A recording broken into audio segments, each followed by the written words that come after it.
Okay, now it says I'm live. Did you see the new stream? Oh, I know. Anybody? Okay, I'm looking. Anybody? Bueller? Bueller? I've started a brand new stream. Okay.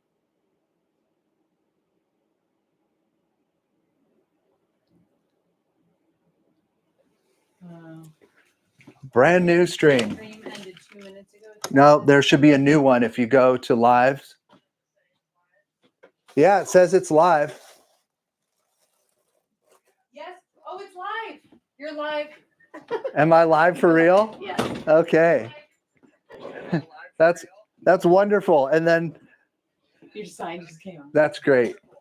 And my sign came off because I was so excited. Okay. Oh my gosh. Says, I'm here. What's up? Hi.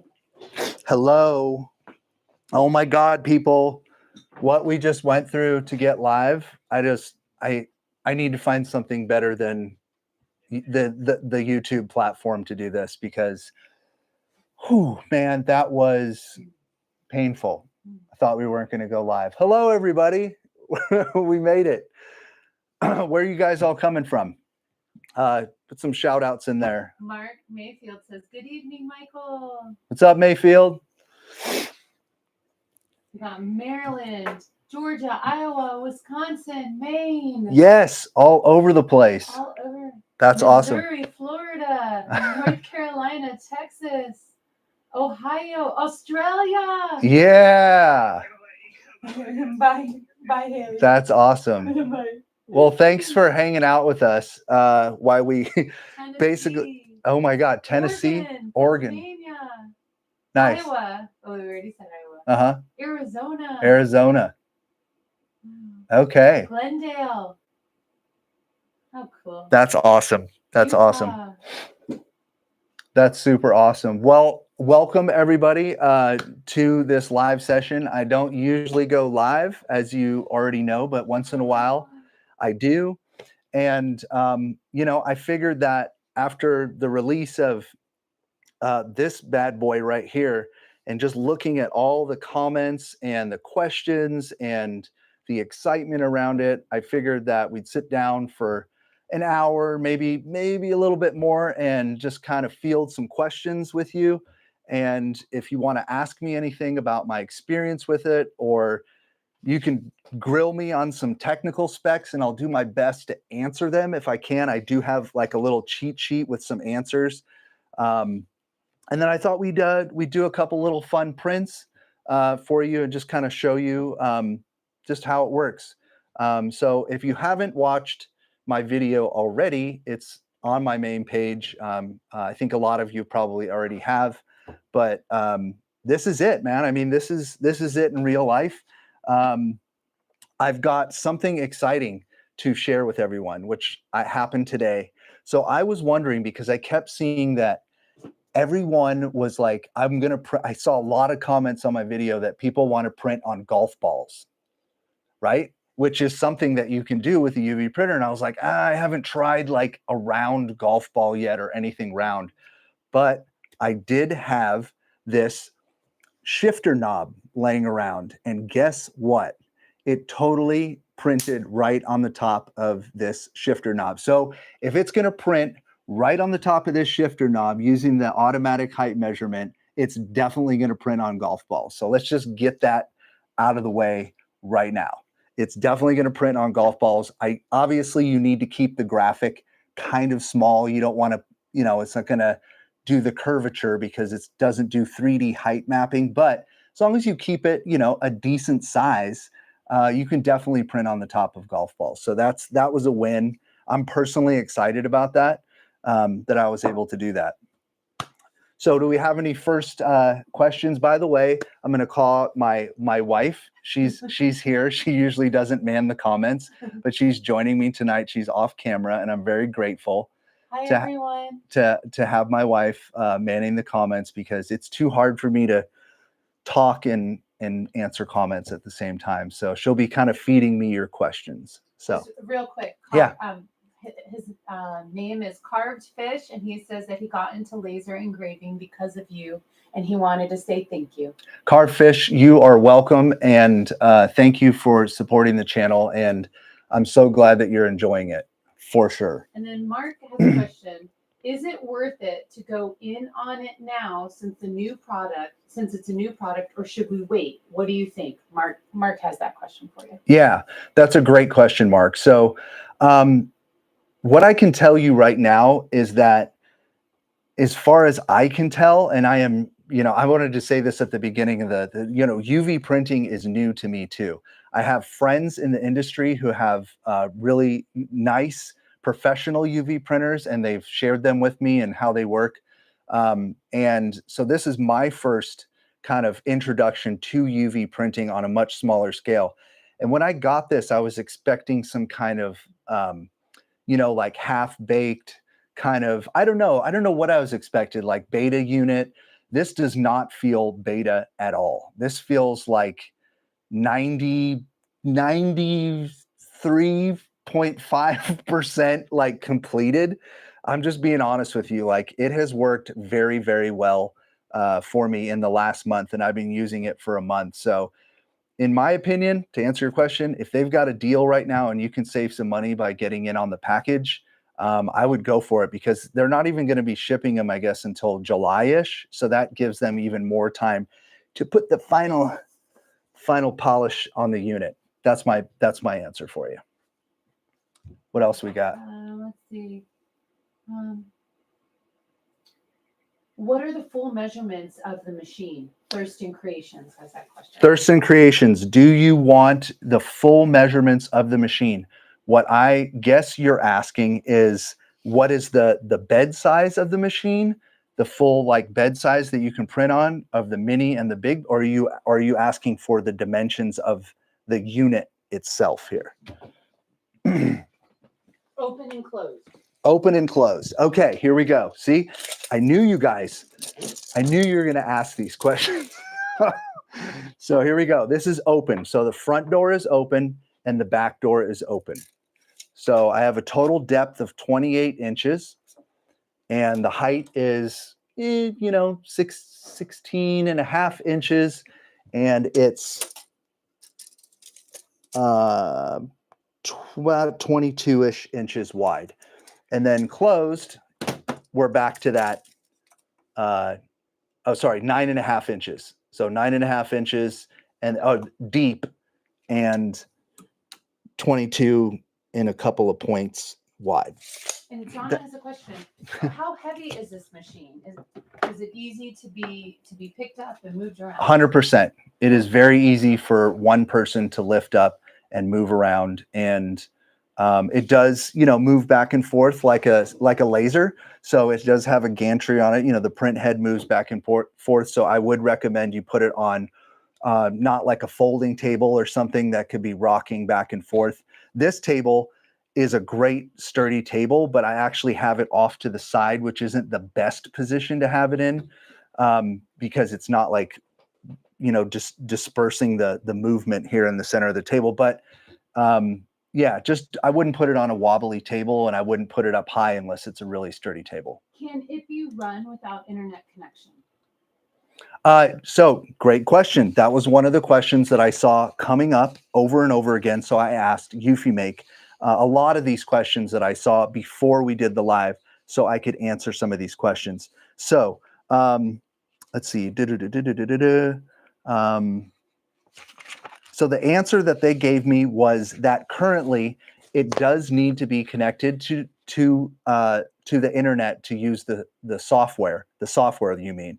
But that is going to not be a thing. That is the only way you can connect to it. They plan to release the offline version right around the time that it's releasing. So you'll have an offline version and you'll have the online version. So because that's important, right? People want to know that they can take this if they want to take it to like a mobile event and do like live printing. Maybe they don't have an internet connection, and they're very aware of that. So they are going to make an offline version of the software. Do you have to pay to use the software via a subscription, or are the basic features free with advanced features costing a monthly fee?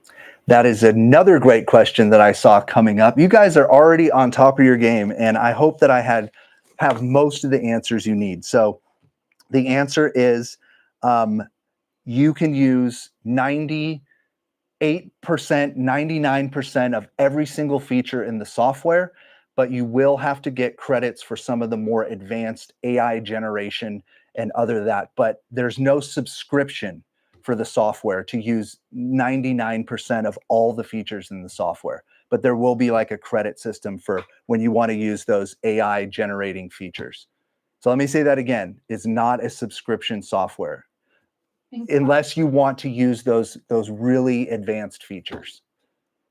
Carlos sent you. Oh, Carlos? Carlos said thank you. Oh, thanks, Carlos. Appreciate that, man. And Carlos wanted to know when does it ship out? From what I read on the Kickstarter, they're going to start shipping in July.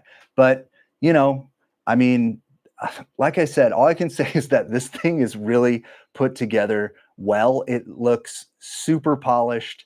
There's really not any bumps and bruises on it. So I wouldn't be surprised if they're already in production and they actually do start shipping out in July. I don't see this being delayed unless something catastrophic, you know, happened, because this is pretty much a finished product.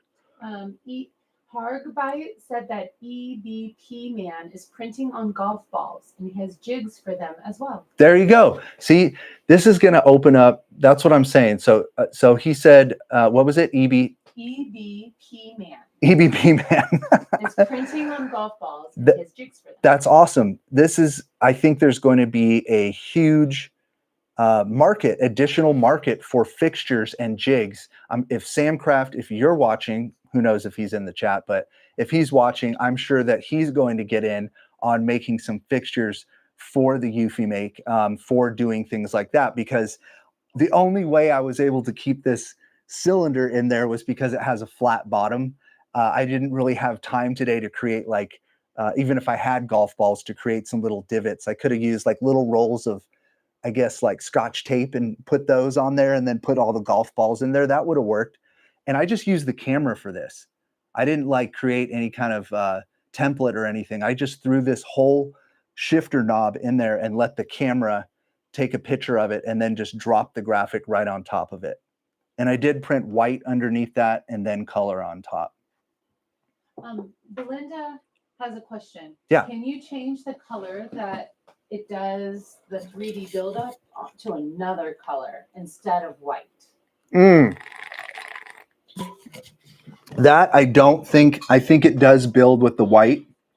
You know, I don't know if Eufy Make or any of them are in the chat right now, but maybe they could answer that. I don't know if they are.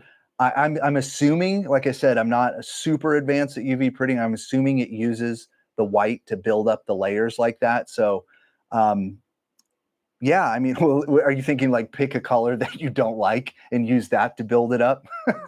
Oh yeah. Right? Like I don't use yellow that much, so I want to use yellow, you know. But that's a good idea. I mean, it's too bad they didn't just have an extra one for just building up. That was like a giant tank. Bruce has a question. Yeah. Is Eufy a trusted brand? Kickstarter, he says, has not always been the best when it comes to finished products. Yeah. A lot fail to actually finish their idea or fail within the first year after production. What are your thoughts? It's a great question. So the question is Eufy Make a good brand? And a lot of products fail on Kickstarter. Mm-hmm. Hey, you know what? Years ago, remember, honey, I bought that. There was like some sleep mask. Yes. That had like red LED lights in it, and it was supposed to like remind you in the middle of the night that you're dreaming. So I could do like lucid dreaming. Yeah. Like that thing didn't work, but it was still fun to back it. This is not one of those products. So Eufy Make, that the Eufy brand has been around for a while. And I believe that they're part of a much bigger company, Anchor Made. I'm not sure how the name shifted over or one absorbed the other, but this brand and this team of people that have made this have been making 3D printing stuff. They have a lot of knowledge in the area of how to build this machine. So in my opinion, I'm pretty confident that they're going to have a lot of success. And I'm just going to say this out loud, and I don't have anything to back this up. I would not be surprised if after this product is out in the market for a while and everybody's enjoying it, that they come out with some kind of pro level model that has like more print heads and a bigger bed size. And, you know, if that's the vibe I'm getting off of this, is that this is just like peeking into the door of what Eufy Make has in store. That I get that vibe. They have a question. Scott's Tots. What software do you recommend for designing on this? Oh, I know the software that they make is not a design software.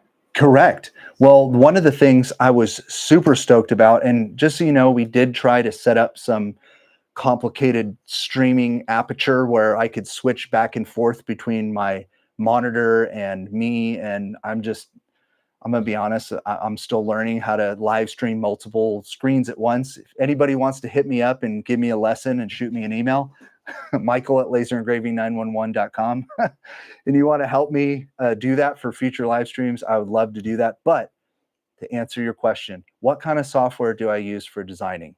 So I've been using Adobe Illustrator, and I've been using Photoshop. Photoshop for creating transparent PNGs, which is what you want to create. So you can put those transparent PNGs on your different items, whatever it is. And then the coolest thing that I kind of was very surprised about is that the software also takes full color vectors.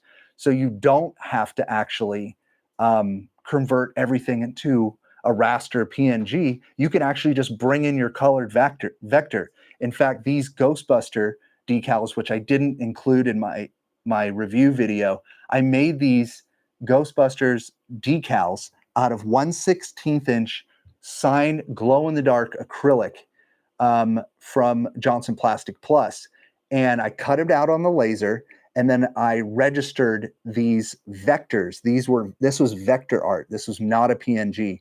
And it was great to work with. I could ungroup the vector. I could take pieces out. This is all within the software. And I could work with it just like you can with other kind of software like XCS and Xtool.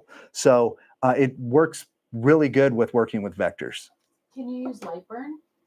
No, this is not Lightburn compatible. You have to use the Eufy Make software because it's a printing software, and it's totally different in that sense. But I am getting some XCS software vibes when I use the software. It's very user friendly. It is not overwhelming when you get into it. It's very simple. It has very clean reminders like, hey, you might want to clean your print head, you know, or this print head's low, or did you want to run a print test, which is something you always want to do. Just a little tip. So while this unit does do well sitting by itself, and even if it's for extended period of time, like it kind of goes into hibernation, for a while it kind of keeps the ink circulating and stuff. But eventually, if you don't use it and you have it plugged in, and I do recommend you keep it plugged in, it kind of goes into a hibernation mode, kind of caps everything off, and then keeps the print head moist. But when you fire it up after a few days, say you've been lasering, and you're not really printing, it's always good to run a few print tests. And when you run one of those print tests, you will see whether you're firing on all the different colors. And I just use like a sacrificial piece of cardstock to do that. And you may find that one of the colors is missing and it needs to be cleaned. And it will tell you, hey, it'll say, what did the print test look like? Did it look exactly like this? Or are you missing a color? Do you have mixed colors here? It kind of prompts you on what to do to resolve that. So this morning, I hadn't used it for a few days. I was getting kind of a weak blue, and I just cleaned only the blue section through the software. I did it a few times, and then eventually I got it firing on all of them, and then I knew I was ready to print. And you'll know if one of your print heads is you'll know if one of your print heads isn't firing correctly. Say you forget to do a test print and you're like, oh, I'm going to go, print a coaster or whatever. And you're like, the colors don't look right. Like there's something wrong with the colors. That's your telltale sign that one of the colors is not firing, either because it's out or it needs that specific part of the head needs to be clean. What else you got? What is the life expectancy of a print head? Ooh, that's a good one. That's a good one. I think that really comes down to how much you're using it. Are you using it to do 3D embossing all the time, firing all the gloss, all the, the white, all the color through it nonstop, and that's all you're doing is like full embossing? Are you just using the CMYK color and no white? So, I'm gonna not try to guess at how long the life of a print head is. I know how you can ask me how much laser lifespans are, because I did a whole video on RF tubes versus glass tubes and how the life of an RF tube is substantially longer than a glass tube. That's kind of more my specialty, but yeah, maybe Eufy Make will post that up on the site, a little bit more about their print head lifespan. But maintenance and care, just like with any of our other laser machines, is going to be like super important. Is like how you take care of the machine, keep the ink levels good, keep the print heads clean, which it kind of does for you. How much is the ink package, and can you get a lot out of every set? Right, and that was another question that gets asked a lot. So the price of the ink package. Let me go grab one real quick just so I can show you. See if I have a full one here. Is this it? Let me see.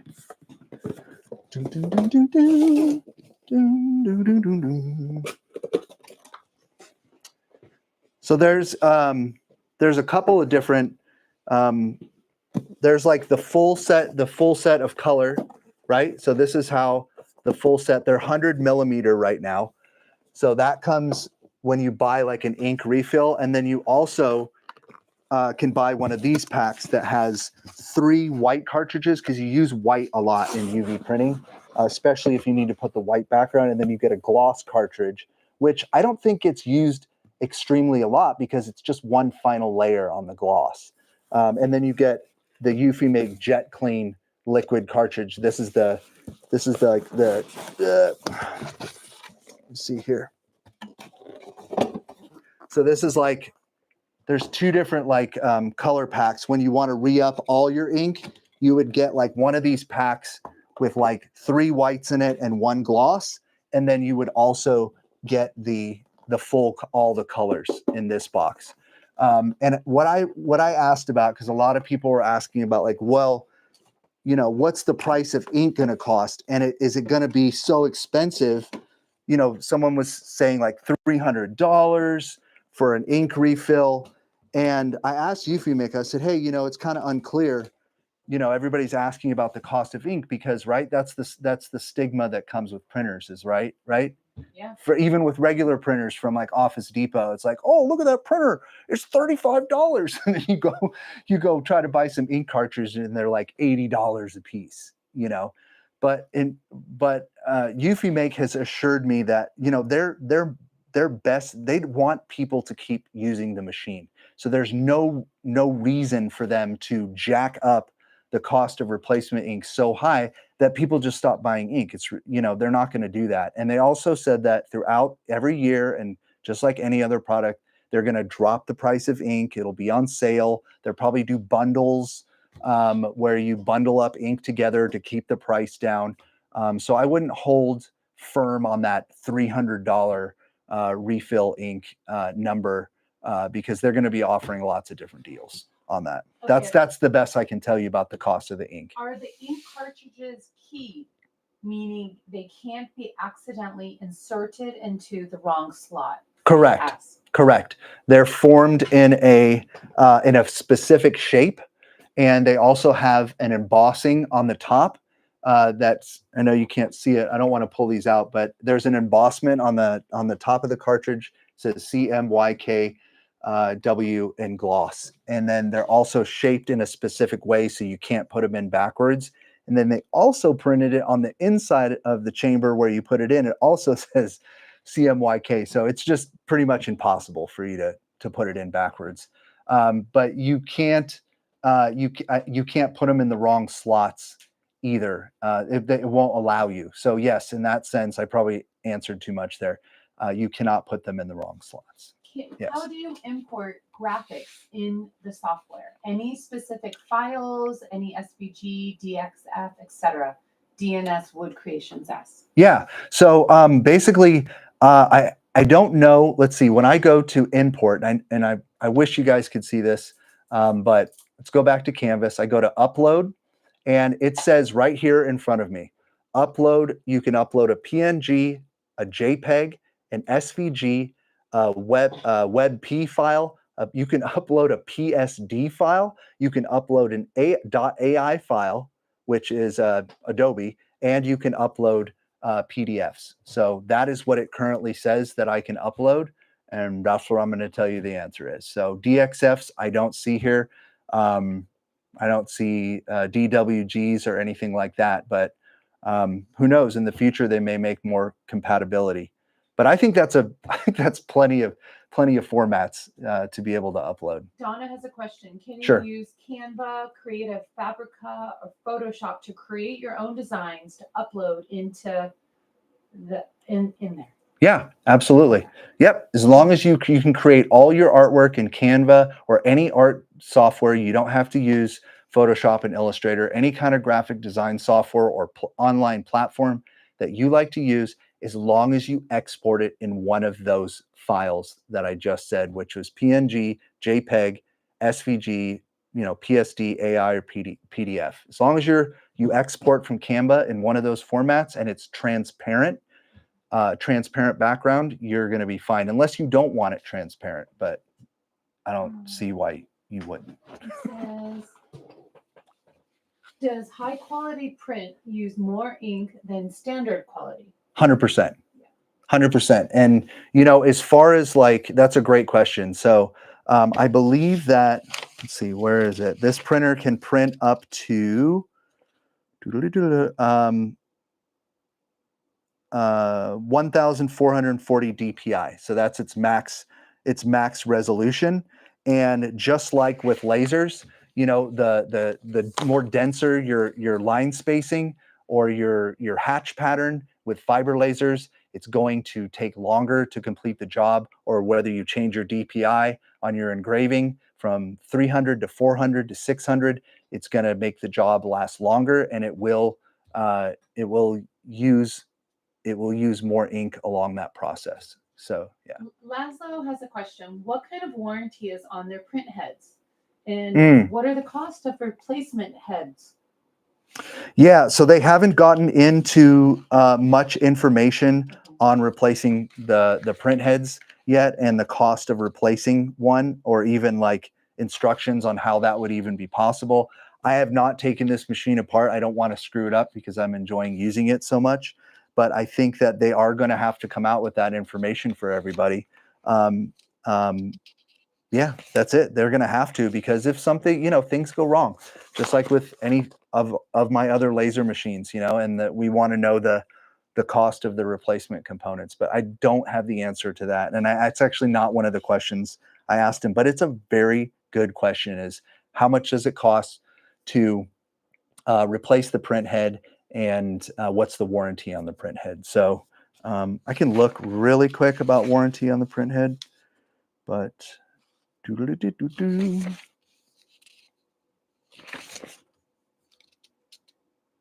you guys want to print something? Who wants to print something? Well, I have a quick question. Okay, quick question. So Sparky asked, and I think Hargobite answered it for him. I see outlines being done directly on the bed. Does it need those lines for the AI and camera? Can I cover the bed so it doesn't get bathed in tons of resin? And then Hargobite says, Sparky, you can use tape to cover the edge, or even build 3D printed jigs. And I imagine a silicone mat would work really well too. So here you go. This was my solution for that. And I talk about it in the video, and I'll talk about it again. Okay. This is a piece of cardstock from what, Blix? So this is thick cardstock, and this is a sticky bed, okay? The bed that comes with the Eufy make right here is a sticky bed. If you print an outline or a registration mark so you could place all your items on this, it's gone, over. You're not scraping it off.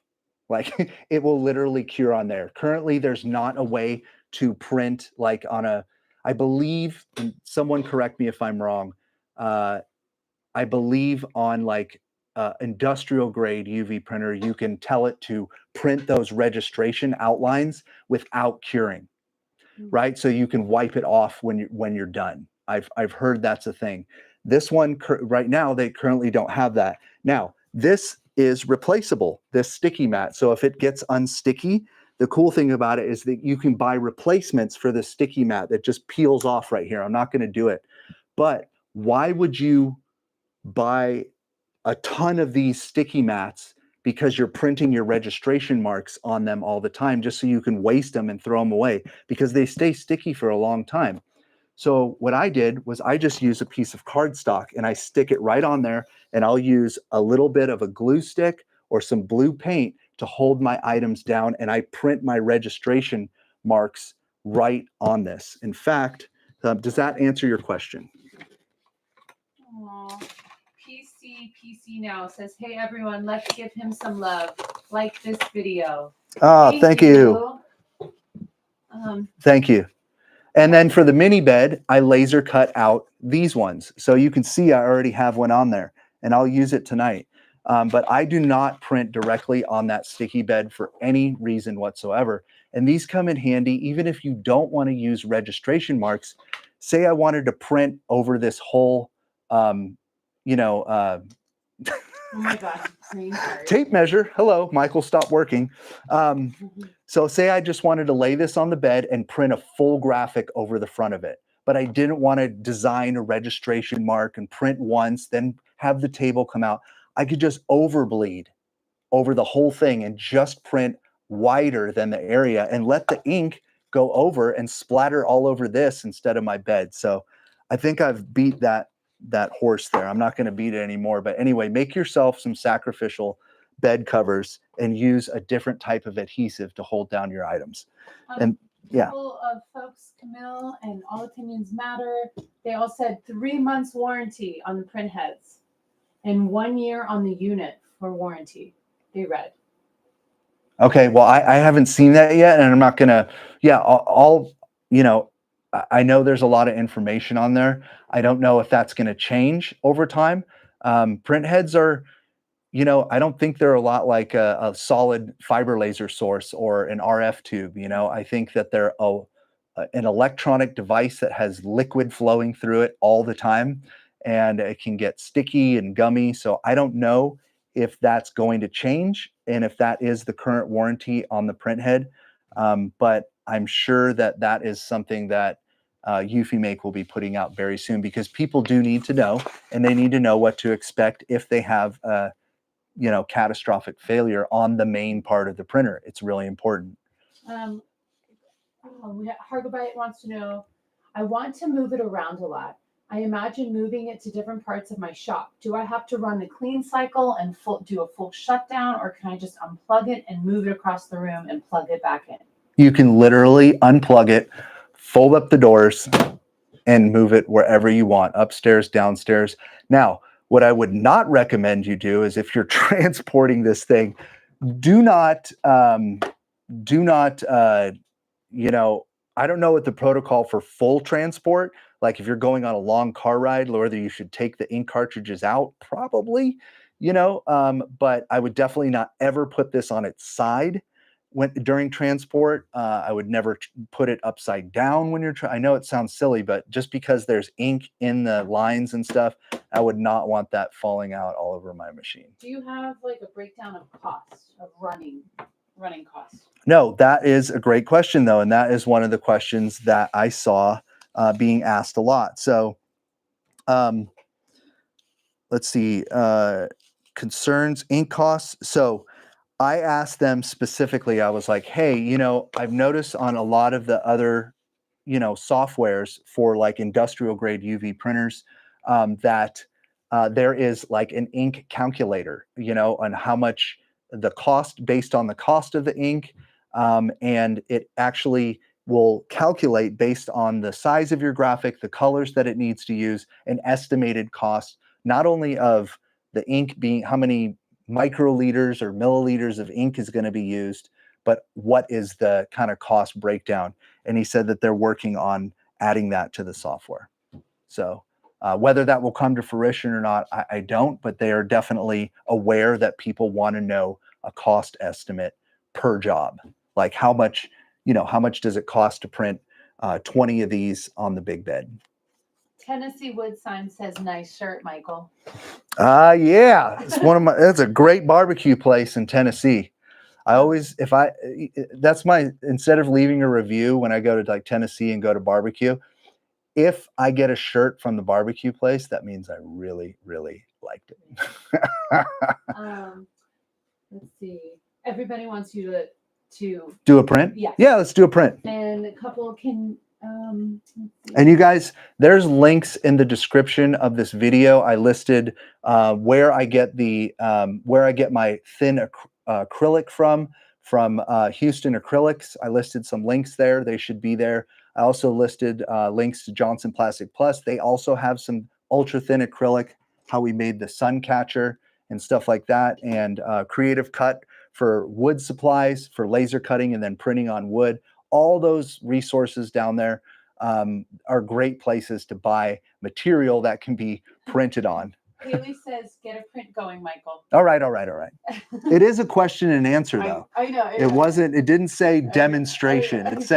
It said question and answer. And Michael de la Garza said he's a supporter now. Okay, awesome.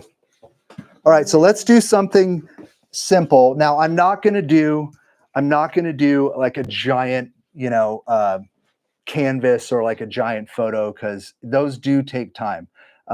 But what I will do is I'll do one of these ceramic coasters. You can buy a lot of blank stuff when their site finally goes up. You can buy like blank tumblers from them. You can buy ceramic coasters. They have got phone cases, magnets, all that kind of stuff. So they sent me a bunch of stuff to play with. So what I'm going to do is I'm going to set this little coaster on there. And like we talked about. Do you print first or laser first?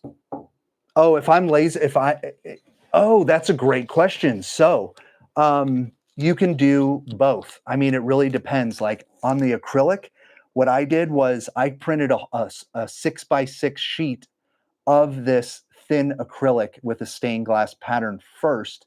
If you watch my video, you'll see how I made it. And then I brought that acrylic sheet over to the laser. You can totally laser through UV printing, whether it's a cup, whether it's on acrylic, whatever it is, you can laser right through it. So don't worry about that. So I just take like a little roll of blue tape. I'm going to use the camera for this one just because we're kind of moving. And I'm just going to put that right on the bed, right there, just like that. And I'm going to put it in the docking station and I'm going to lock it. And I just kind of give it a little wiggle, right? And now what I'm going to do is I'm going to take a snapshot. So that's one of the coolest things about this is that it has a camera in it. So right now it's going to go through its little height map. It's going to check the height of what's in there. You'll see it kind of do its thing. It's going to take some photos of it. It's going to use the dual lasers, which I'm sure you guys heard me gushing about, that are really cool. There's like these cross beam lasers in there that are like on galvos, and they're going to measure the height. There it is. It just brought the table up, figured out where the top of that coaster was, does a couple of double checks, comes back down. I believe that it's taking its pictures now. Can you print something that looks like grinded steel? 100%. If you can make that grinded steel pattern, if you can make that ground steel pattern on Midjourney or AI and just tell it to like create you a pattern of ground steel or rusted steel or oxidized steel, you can print all day long on that. It'll look really cool. And you could even add some 3D texture to it to really make it look like steel. It's not going to print in foil or metallics, but you know, you could get close to it, I would say. So now, just to kind of describe what I'm looking at is on my screen is just like you would see in laser software. I see this bed and I see the coaster here. So now I'm just going to go to import. Let's see, I'm going to upload an image, and Haley, my assistant that is here with me, she's amazing. By the way, I want to give a shout out to Haley because I know she's in here right now. She is the one that worked so hard on editing the video, which did really well, our review video. I sat down and did all the things, but she did amazing at editing the video. She put in all the jokes. I give her freedom to make fun of me in the video, and I just want to give her a shout out. You guys show Haley some love. She worked really hard on the video, so thank you, Haley. Dustin wants to know, can you ever do a test print at some point? Need to see if it's capable of the effect. Yeah, I'm doing it right now. No, the stainless steel or the grounded steel. Sure. He said, can you do that one day? Yeah, I could. That would be cool. And then, let's see, are there any fumes? Yeah, so we'll talk about the fumes here.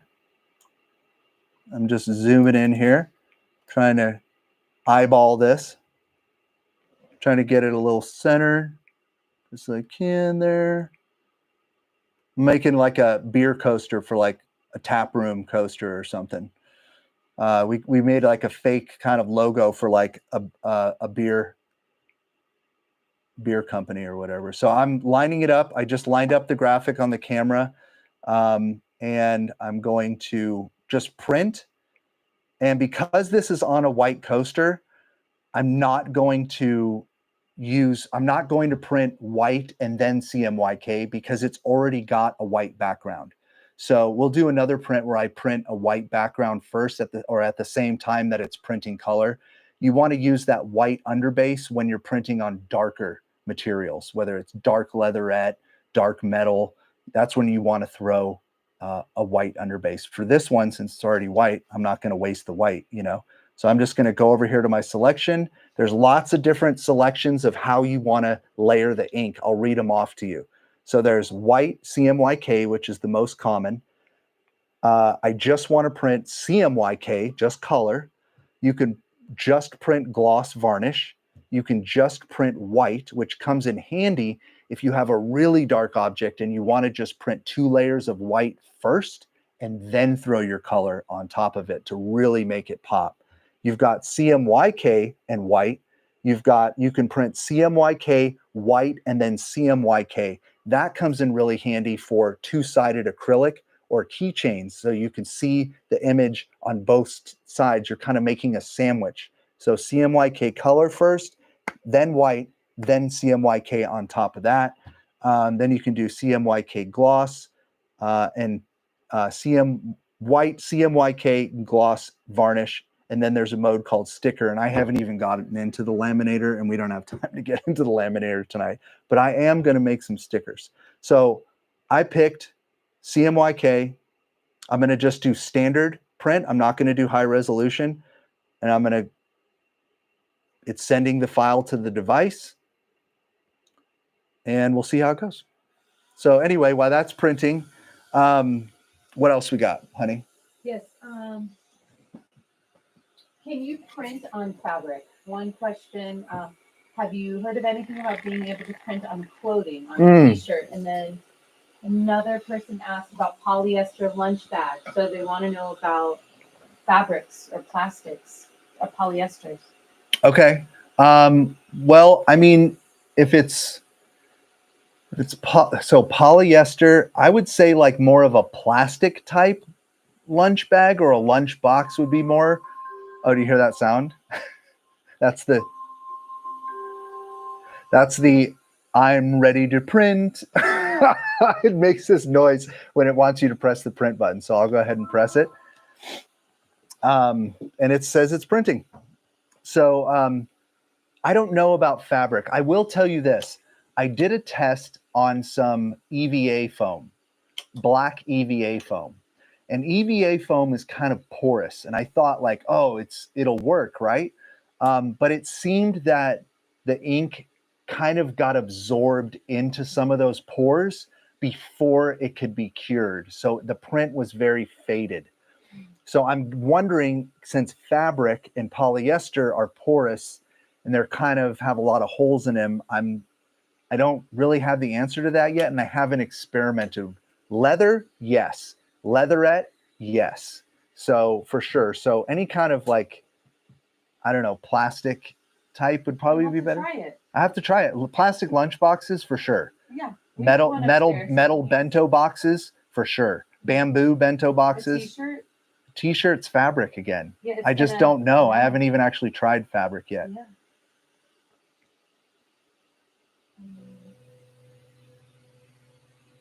Can you print without a varnish layer? Yeah, absolutely. You don't have to put a gloss layer on it at all. And there it goes. It's doing its thing. Is there a reason why you couldn't just paint an object white instead of relying on the white paint to save on costs? Oh, I mean, hey, absolutely. If you have an object that you want to paint white and then print on top of it and not use the white layer, by all means. Pliable.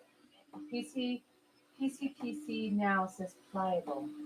That must be about fabric. Pliable, yeah. So I believe they make specific kinds of UV inks for the industrial grade, and I don't know if Eufy Make's going to come out with that later down the road. I think they call it like stretchable or pliable UV ink that's a little bit more flexible than like the standard UV ink resin. So maybe they'll come out with something that's a little bit more pliable, flexible UV ink down the road. I think that's a thing. I think that's a real thing. Tennessee Wood Signs asks, does it only print unidirectional? I think that's a great question. That's a great question because it's moving back and forth, but I don't know if it's like throwing down the ink, curing the ink on the way back, or if it's like throwing down ink, and then curing at the same time. That's a great question. Is there UV safety for your eyes? I mean, yeah, I have goggles. Yeah, I don't know what to say. Yeah, I mean, I definitely wouldn't sit here and stare at it, for hours and hours and stick your face in there for hours at a time. But if you just need to peek at it, it's you do what you want. But I've peeked at it. So here we go. My registration was not very good because I was kind of rushing it, but the print looks fantastic. So it does this little kind of thing. It turns on the light. But anyways, there is the graphic that I picked. It took 3 minutes to print that. So sorry about my registration. I was rushing. But anyway, it took 3 minutes to print that. That's not a 3D. I did not pick a gloss layer, and it is dry. I actually left a knockout that's not printed in white. That's actually just a knockout that Haley did. I said knock out the text because I want to print it on a white background. So I didn't need to print on white.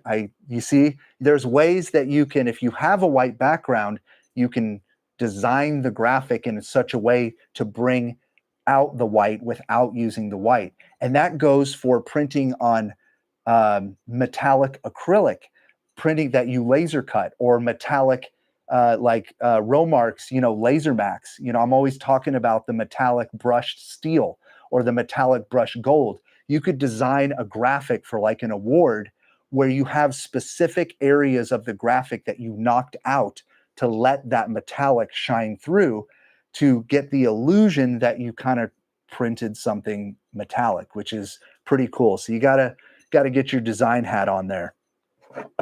Michael, is there any fumes? Oh yeah, fumes. No, yeah. So so it is UV ink and there are some fumes. And one of the things they've done to mitigate that is they have a HEPA filter right here and an exhaust fan that is in here. And so the fumes are being exhausted at the source. They're going through that filter and then they're going through the charcoal filter. I can't honestly. I don't smell anything. Yeah, I have the listen, most sensitive listen, nose. listen to this. Okay. Everyone has different sensitivities. And wife, I Very love you. I sensitive. love you, but your nose Very is sensitive. she is very sensitive to smells, and she is not, Not even. you're not even affected No. by it. You know, now, if you were in a tight little room and you were printing like full size canvases back to back over and over and over, I would probably say open a window, you know, because it is a small filter, but it's doing a pretty good job. All right, so that was that one. Let's get out the larger bed and do something a little bit bigger. All right, so I'll put this here. Does the surface have to be smooth or sanded wood? Oh, dude, I didn't turn on my 3D crystal. There you go. Does what? Does Oh, does it have to be sanded? Yes. No. Or does it have to be smooth? No. No, I know exactly what you're talking about. I had this total unsanded rough board that I got from Michael's Crafts. It's actually featured in my video. I made you the, honey, I made you the remove your shoe sign. Yes. That thing was not sanded very well at all. It had different, you could see the veins in the wood, and I just printed right over that thing and it bonded to it perfectly. So I'm going to come around here and I'm going to dock the new table in. So I've got my sacrificial board on here. And then if you look underneath here, check this out. This is the motor drive, right?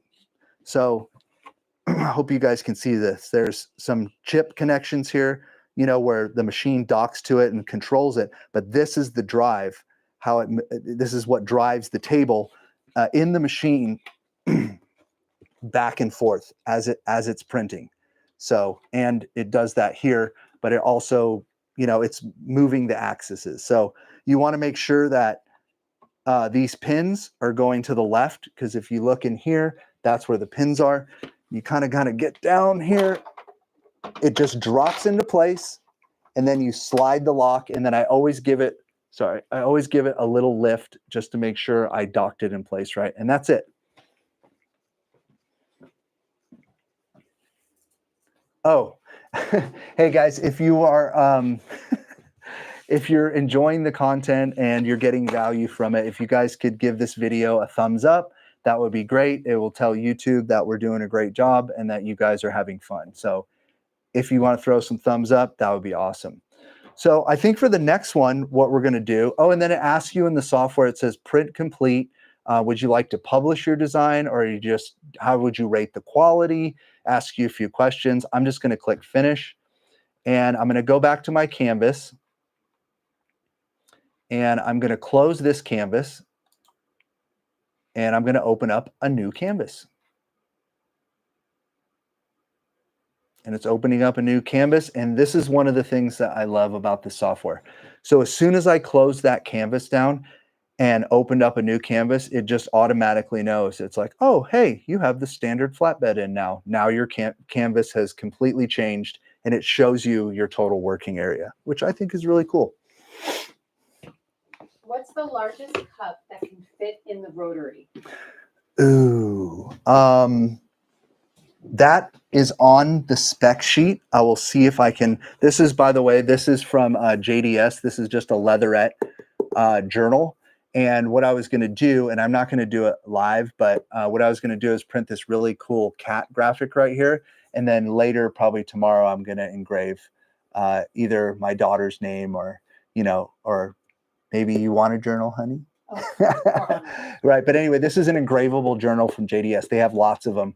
And I'm just going to print right on the leatherette here in a second. But as far as the tumbler size, let me see if it's in the main specs. Rotary. Oh, here we go. I have the answer. I'm surprised that I have that. Okay, so rotary printing attachment. Supported printing diameter is from 1.57 to 3.94 inches, or 40 to 100 millimeters. Supported printing length is 3.15 inches to 9.65 inches, or 80 millimeters to 245 millimeters. Said it'll support a tapered range of less than 15% with a size and diameter difference not exceeding 35 millimeters. Hope that helps. What types of projects have you combined with your lasers, and where do you see the most out of it when combining them together? Totally. That's a great question. So I would say one of the definitely the coolest things that I've done so far is like these decals, these glow in the dark decals that I made. So this was laser cut. I laser cut out the acrylic, and then I printed right on the acrylic to make these cool decals. The other thing was, this was just a small little sun catcher I made, but there is a million designs I printed on acrylic again. Then I laser cut out the wood border around it and made a really nice sun catcher.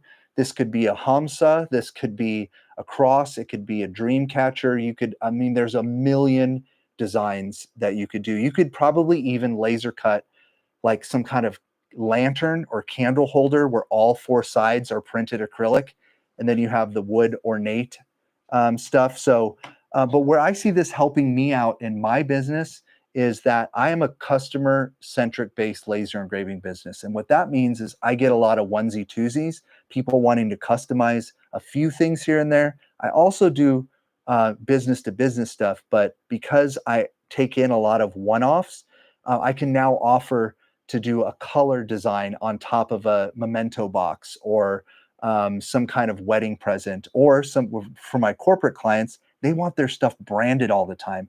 And sometimes they ask me if I can do their logo in color on their devices for a Christmas party. So now I can do that. That's how I see it benefiting me. Have you heard anything about an upgrade in software to reflect time calculations for prints? Yeah, that's definitely coming, 100%. Let's see. 3D HP says, hello from Vegas. We met at the ASA show. What up? And also ISA last week was awesome. I know. I heard ISA was a blast. I'm sure there was a million UV printers there that I can't afford, but I'm sure that I went last year. It was really fun. So see, I'm just putting a little tape here. Remember, because I'm not going directly on the bed. For this one, I totally could do the bed because I'm not doing an overprint. I'm just going to print a graphic like right here. So for this application, you could not do this. I'm just doing it anyway because I already have this on here. And what I want to do is I could put it on crooked and use the camera to register it, but I am going to try to at least kind of eyeball it as straight as I can, you know, kind of make sure it's even, like right here and even right here. And I'm just going to press it down lightly, maybe put my hand underneath it while I press down. And I'm just doing that to be safe. Got the book the right way. Good. So that's it. This is JDS Leatherette Journal. I don't even know if they make this model anymore. I think they switched to like other models. They might. This one's one of my favorites.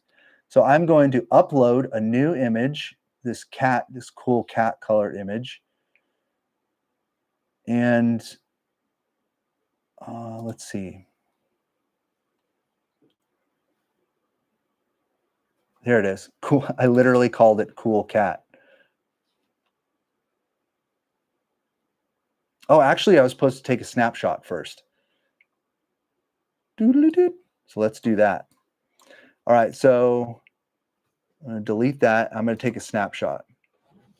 So I'm going to use the camera again. Once again, if you're doing a lot of parts, like you're going to do like a production of something, you're definitely going to want to print the templates onto the cardstock, the exact size of the objects you're going to place, kind of creating a fixture, a throwaway fixture for that item. And it definitely does save all your projects. So if you want to reprint that again, you can bring up that file that you used again and just run that template again, and then drag and drop your artwork. And it does support layers in the software as well. So you can turn on and off layers in the software. Does the printer know how much ink is left in it, or do we have to watch it and figure out if it ran out of CMYK or gloss, etc.? Yeah, so they're actually in the initial stages. There was ink monitoring, and there still is some ink monitoring. It kind of lets you know when it's getting low. But from what my understanding is, they just did like a firmware update. I think they updated some of the programming in the cartridges. So yes, you will have a active monitor. When by the time this goes out, you'll have an active monitor of all the ink channels. For sure. Nancy asks, do you know how much ink it uses if it does a cleaning cycle? That was another question. Cleaning cartridge, typically sports event. So the cleaning cartridge lifespan, one cleaning cartridge typically supports around 10 deep clean cycles. Deep cleaning runs automatically if the printer hasn't been used for 72 hours. After that, it switches to moisturizing mode, and it can stay plugged in or powered off for up to 6 months without issue. So that's pretty impressive right there. I would definitely think you're going to need to run some test prints after 6 months of hanging out, you know, being moisturized. But like I said, it goes into that hibernation mode. But that didn't really answer your question. I don't know how much ink is used. I think I read somewhere in here about how the jet clean works, but I don't know if I printed it. No, I didn't print it out, but there is something if you dig deep enough, and it explains how the jet clean system works and kind of roughly how much ink is used and the jet cleaning fluid to flush the print head, to get it unclogged if it's clogged, or just keep it clean. So do you see the way that it's taking a picture right now? It is taking a picture of the whole bed, and it's doing it not as one. It's not doing it as one big run with the camera, because it is a 8 megapixel camera. It's doing it in sections, and then it's stitching it together. So that's what I see on my screen. So if you see kind of some rough, they're not, you can barely see them. They're like stitch lines, but it will give you an accurate representation of what's on the bed. And that's what it just did. Haley says, look at those lasers go. Oh yeah, do you see me peeking in there trying to watch the red lasers? Why am I obsessed with the dual lasers? You will have to get one, and when you get yours, if I don't know how many of you have already backed one of these, but when you see the dual lasers in person, they're pretty impressive. Kim and Garrett make it safe. Hey, what's up, Kim and Garrett? They're the king and queen of going live on projects. Thank you. I'm blessed. I'm blessed that you are here, Kim and Garrett. And will this live be saved? I missed the beginning. You're doing an amazing job of selling this printer. Makes me want to go get one. SSS Faces says. I am not trying to sell this printer. I hope you guys can see from this that I'm just excited about it. Like it is a really cool piece of, it's a tool. It's another tool that I have in my shop that I know I'm going to be making some money with. So, but thank you. Yes, it's being recorded. You'll be able to watch it for sure. Okay, so now that I've taken a snapshot of what's on the bed, now I'm going to bring in my cool cat. Ooh, I brought in 2 cats. I only want to bring in 1.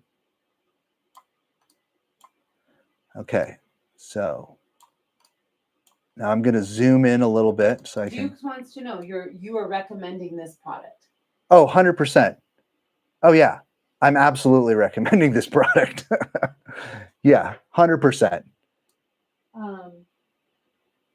Yeah, this thing is like super handy, and it's just going to get better. Does the process generate heat in the UV curing pass? I'd imagine it does, Frank says. He said, get out your heat sensing laser.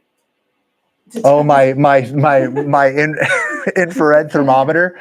You know what? I'm not sure if I want to shoot that in there, but I mean, I'm guessing it's probably a little warm when it comes out, because I mean, it is curing it instantly. But when I pulled this off just a few minutes ago, like it wasn't, but that's ceramic. Ceramic's kind of like you know, probably dissipated the heat, but.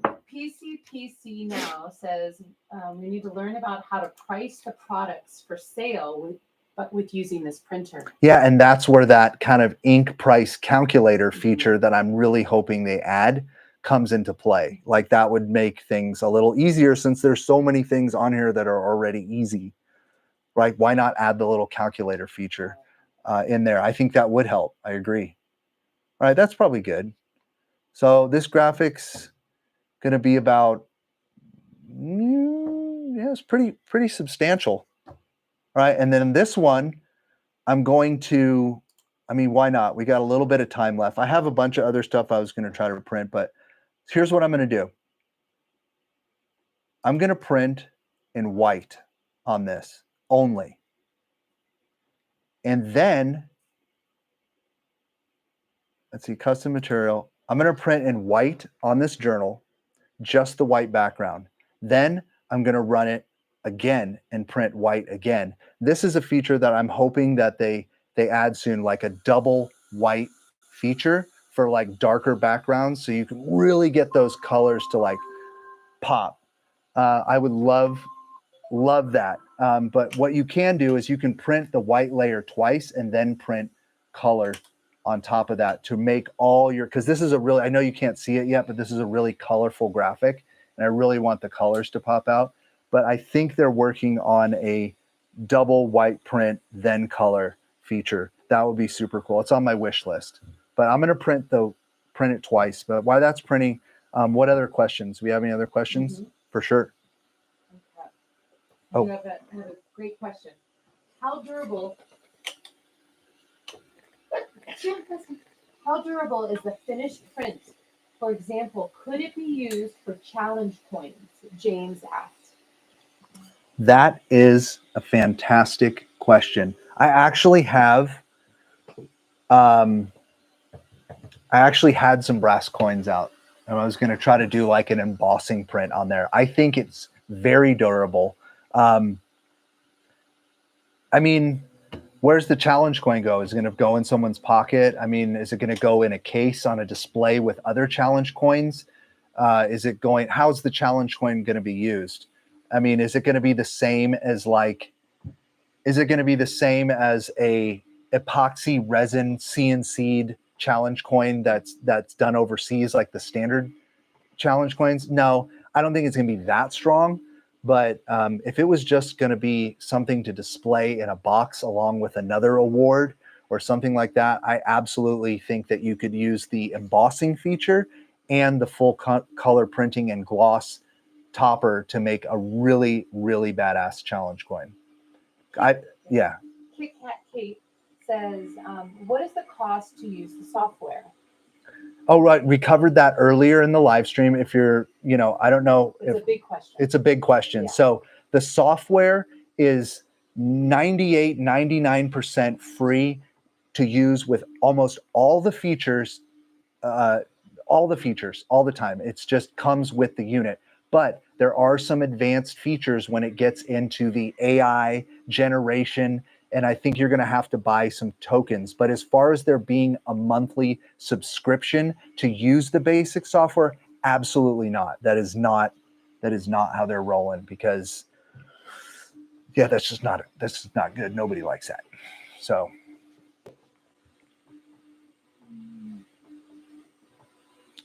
should I get on my goggles so I can peek in there again, Yes, honey? Do it. Don't. Oh.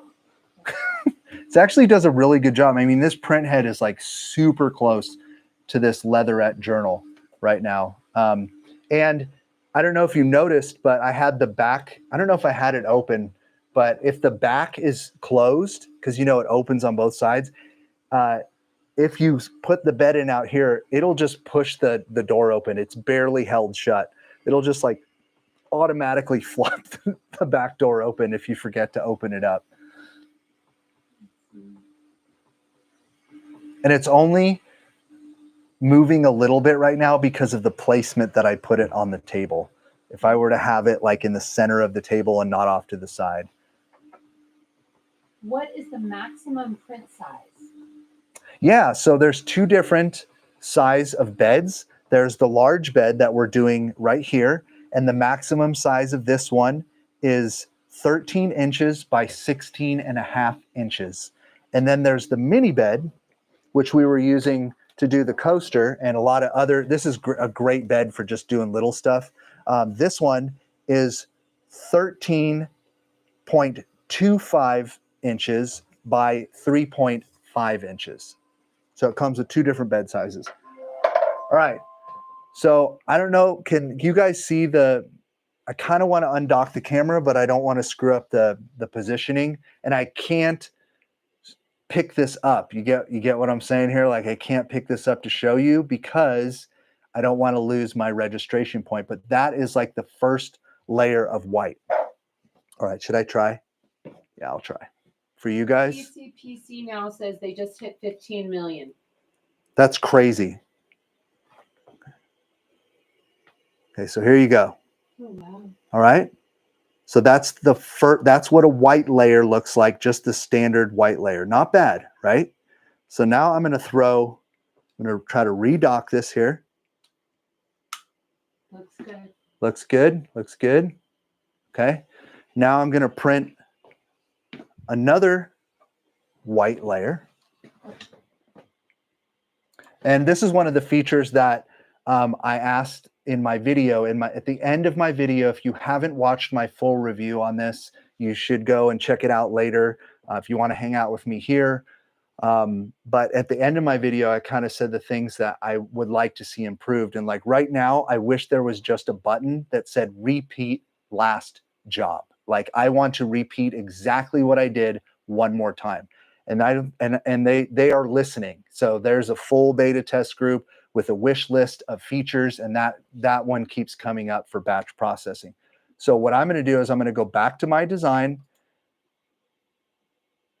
Currently was saved. Yes. Okay. And I'm going to hit print again. I haven't moved anything on the screen. And I'm going to, let's see, personal material, back to design. Yes. And I'm going to print in white again. Actually, I'm not going to print in white again. I'm going to print in white and CMYK because that's my second layer of white. I'm not going to do two. And I am doing two white passes, but the next time I'm going to print white and CMYK together. So we go here.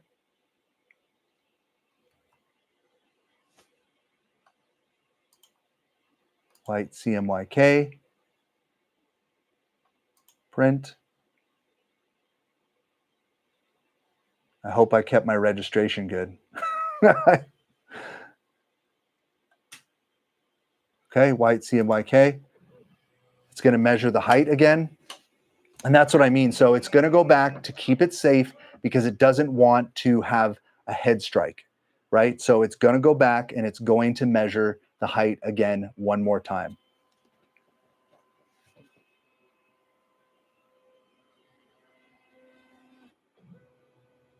There it goes.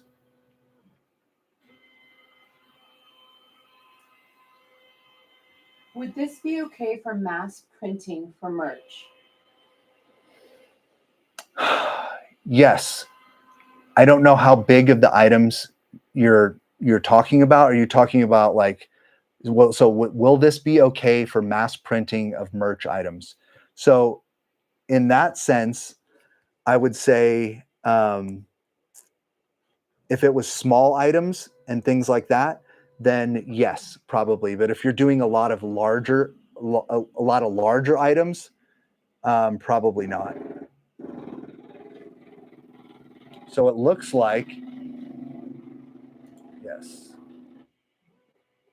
we need to measure the height again. Mm-hmm.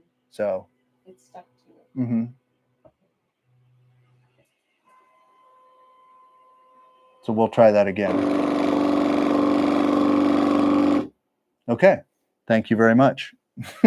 I think it wants me to go back to the canvas and take a picture of it again. All right, so we'll do that. So go to take snapshot.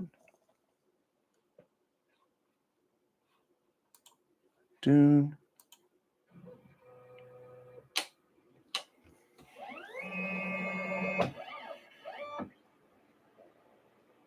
We'll take a snapshot again. Do you need credits to print with texture?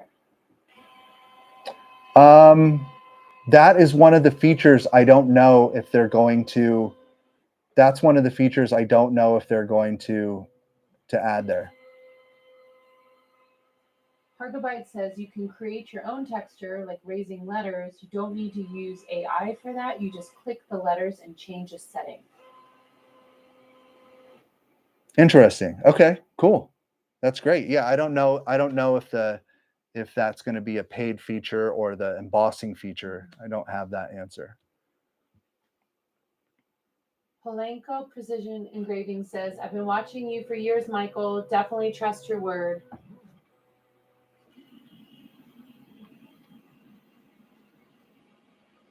So it's doing it again.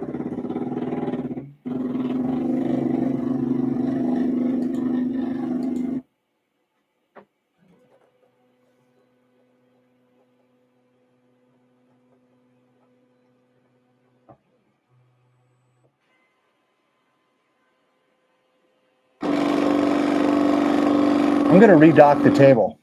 Mm-hmm. Yeah. I'm going to redock the table. Doodle-doo-doo, doodle. Haley says, yikes. All right, so I'm redocking the table. I still haven't moved the journal, so that's good.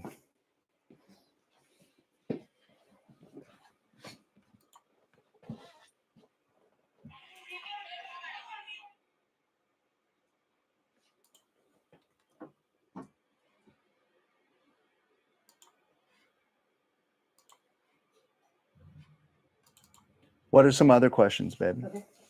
Do credits reset monthly? I think that, who knows, they might have some kind of, maybe they will have some kind of credit subscription thing if you want to have like AI credits or something like that. That kind of makes sense.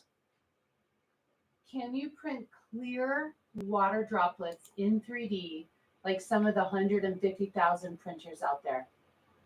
Clear water droplets. That is one of the features that I saw in there, is that you can just print gloss. I wonder if that's what they meant by just printing the gloss. Haley says that would be cool. Yeah, that would be super cool. Do you know the cost of the cleaning refills? You mean the jet cartridges? I don't know if the jet cleaning and the white pack and the gloss comes as a set, and then the colors comes at a set, or both boxes come as a set. I don't know.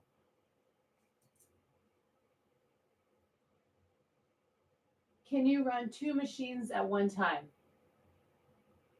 Like in parallel? Yeah. I mean, off of the software. Yeah. Like, I don't know.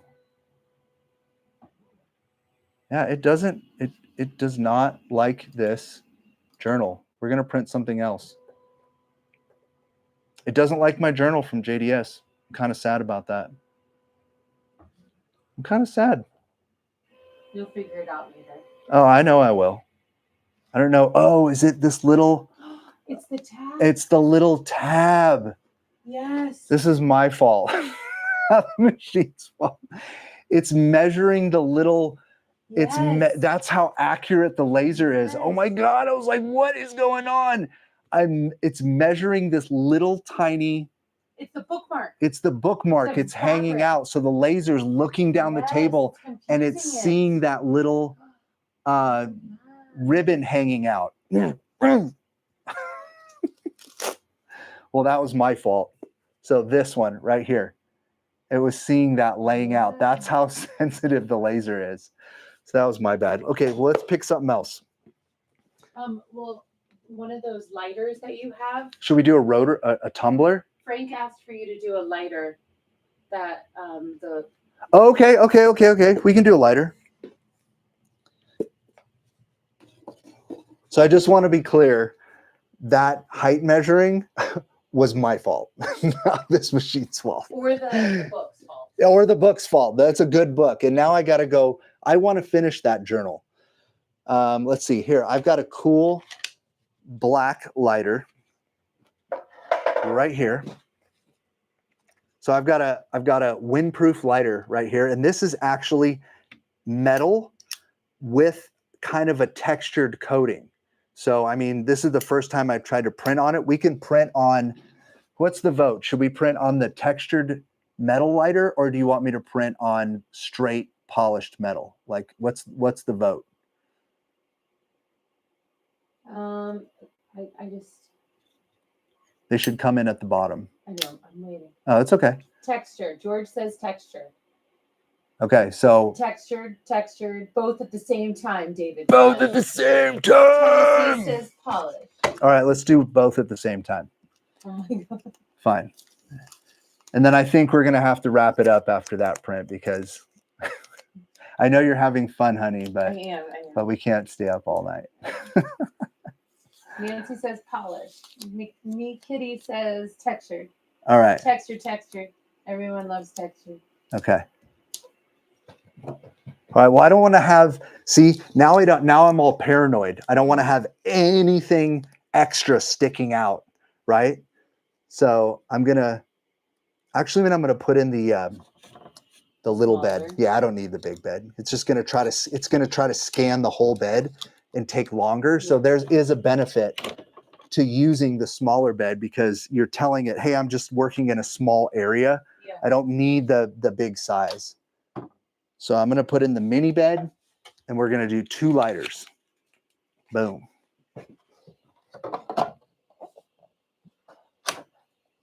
Actually, before I do that, I'm going to do this. So I'm going to grab that one. Orange Space Mission is all the way in the UK. She said it's almost 3 a.m. What are you doing awake, Orange Space Mission? What are you doing? Watching me. Let me see if I can find one of those chrome lighters real quick.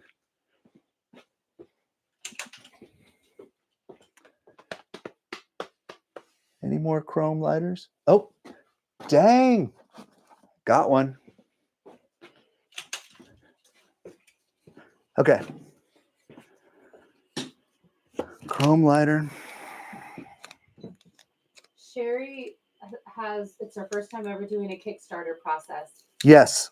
And that there's a possibility that we could back a product and not get any reward and be out all the money. Okay.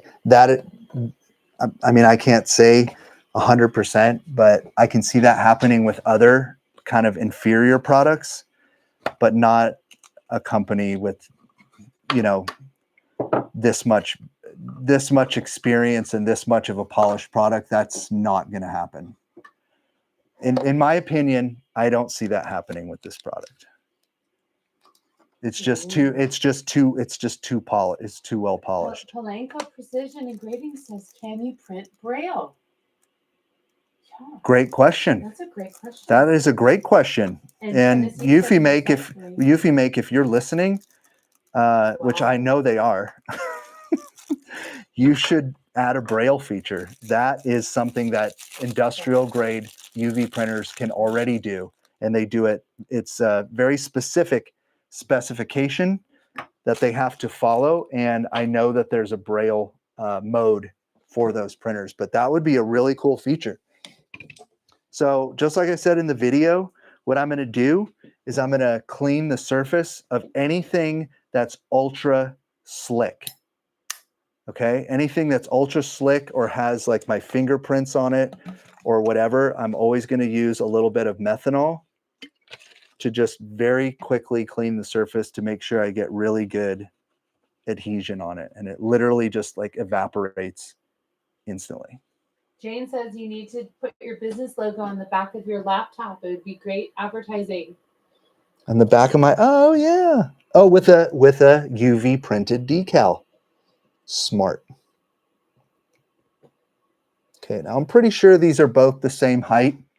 I'm just gonna assume that they're pretty much the same height. Now you got me wondering after that last thing where I had something in the way, but we'll see how it handles it. I think it's going to be just fine. So I've got my lighters with that blue tape. You don't have to use blue tape. I just love blue tape. If you've watched any of my other videos, you can see I'm obsessed. Am I obsessed, honey, with blue tape? So is your son. Okay, so got the new bed in. I'm going to close this canvas.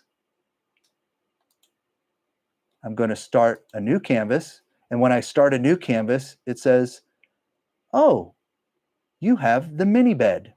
And the first thing I'm going to do is take a snapshot.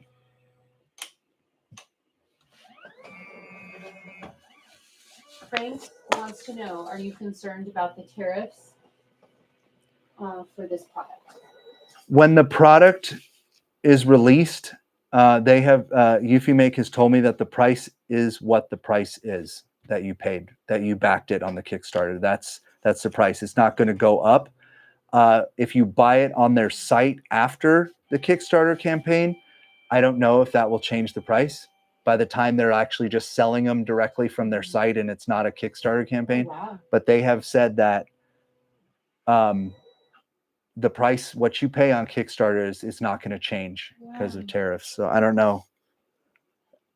Tennessee wants to know, if you make a mistake on a steel surface, is there any chemical that would remove the UV cured ink? You guys ready? You guys ready? Methanol. I think acetone would probably do the same thing, but we actually found that this is really good for removing the, when I overbled, it's already done taking the snapshot, by the way. I'm just sitting here running my mouth, but we actually found that when we did one of the lighters and we purposely overbled the graphic over the whole lighter, we actually used a little bit of methanol and wiped off the edges because there's kind of like some overspray and it just cleaned it up perfectly. It's great. So I'm sure acetone's pretty brutal on the stuff too, but this works really good. And it's also great for cleaning the surface too. Okay, so I've got, looking at the two lighters and I'm going to bring in some graphics. And I'm going to bring in the Pip-Boy from Fallout. And I'm going to put him on one. Hey, what's up, buddy?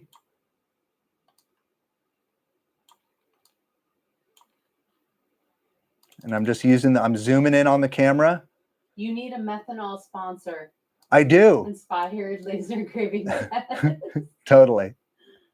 JH Design says, hey, Michael. What's up? JH Designs, what's up, buddy? Can you fit an acoustic guitar in there? No. Come on, man. A ukulele, as long as it's not a ukulele body, as long as it's not higher than 60 millimeters, would be possible for sure. So if you can find a ukulele body or a ukulele kit, and I know they sell them, I see people engrave them and paint them and decorate them, and the height, total height laying down is not more than 60 millimeters, that would be a super awesome project. Okay, so Pip-Boy's going on one, and honey, can I put a scary skull on the other one? Yes, do it. Okay, I'm going to do a scary skull on the other one. Oh, put an American flag on the shiny one, Sean says. I don't have an American flag. Oh, is this right? I don't have one loaded up right now. Up. I could put a donut. You know, I'm obsessed with donuts. Oh my gosh. I love donuts. I have a donut. I have a ramen bowl. I have the burger. Anybody see the burger pin that I'm in? I could put a hamburger on the chrome lighter. Let's see. I have a picture of me holding a largemouth bass. Do that. On the chrome lighter. Yeah, should I do that one? Yeah. Okay. Meredith wants to know, what's your favorite donut? My favorite donut right now. Well, you know I'm obsessed with like Krispy Kremes. Yeah. So I'm obsessed with Krispy Kremes. that is my favorite brand of donut. But my favorite donut right now is this one donut shop has lemon ice donut, and it literally tastes like Fruit Loops. But there's no Fruit Loops in it, but it reminds me of Fruit Loops when I eat it. My wife's like, I don't know, better not have Fruit Loops on it. Okay. All right, here we go.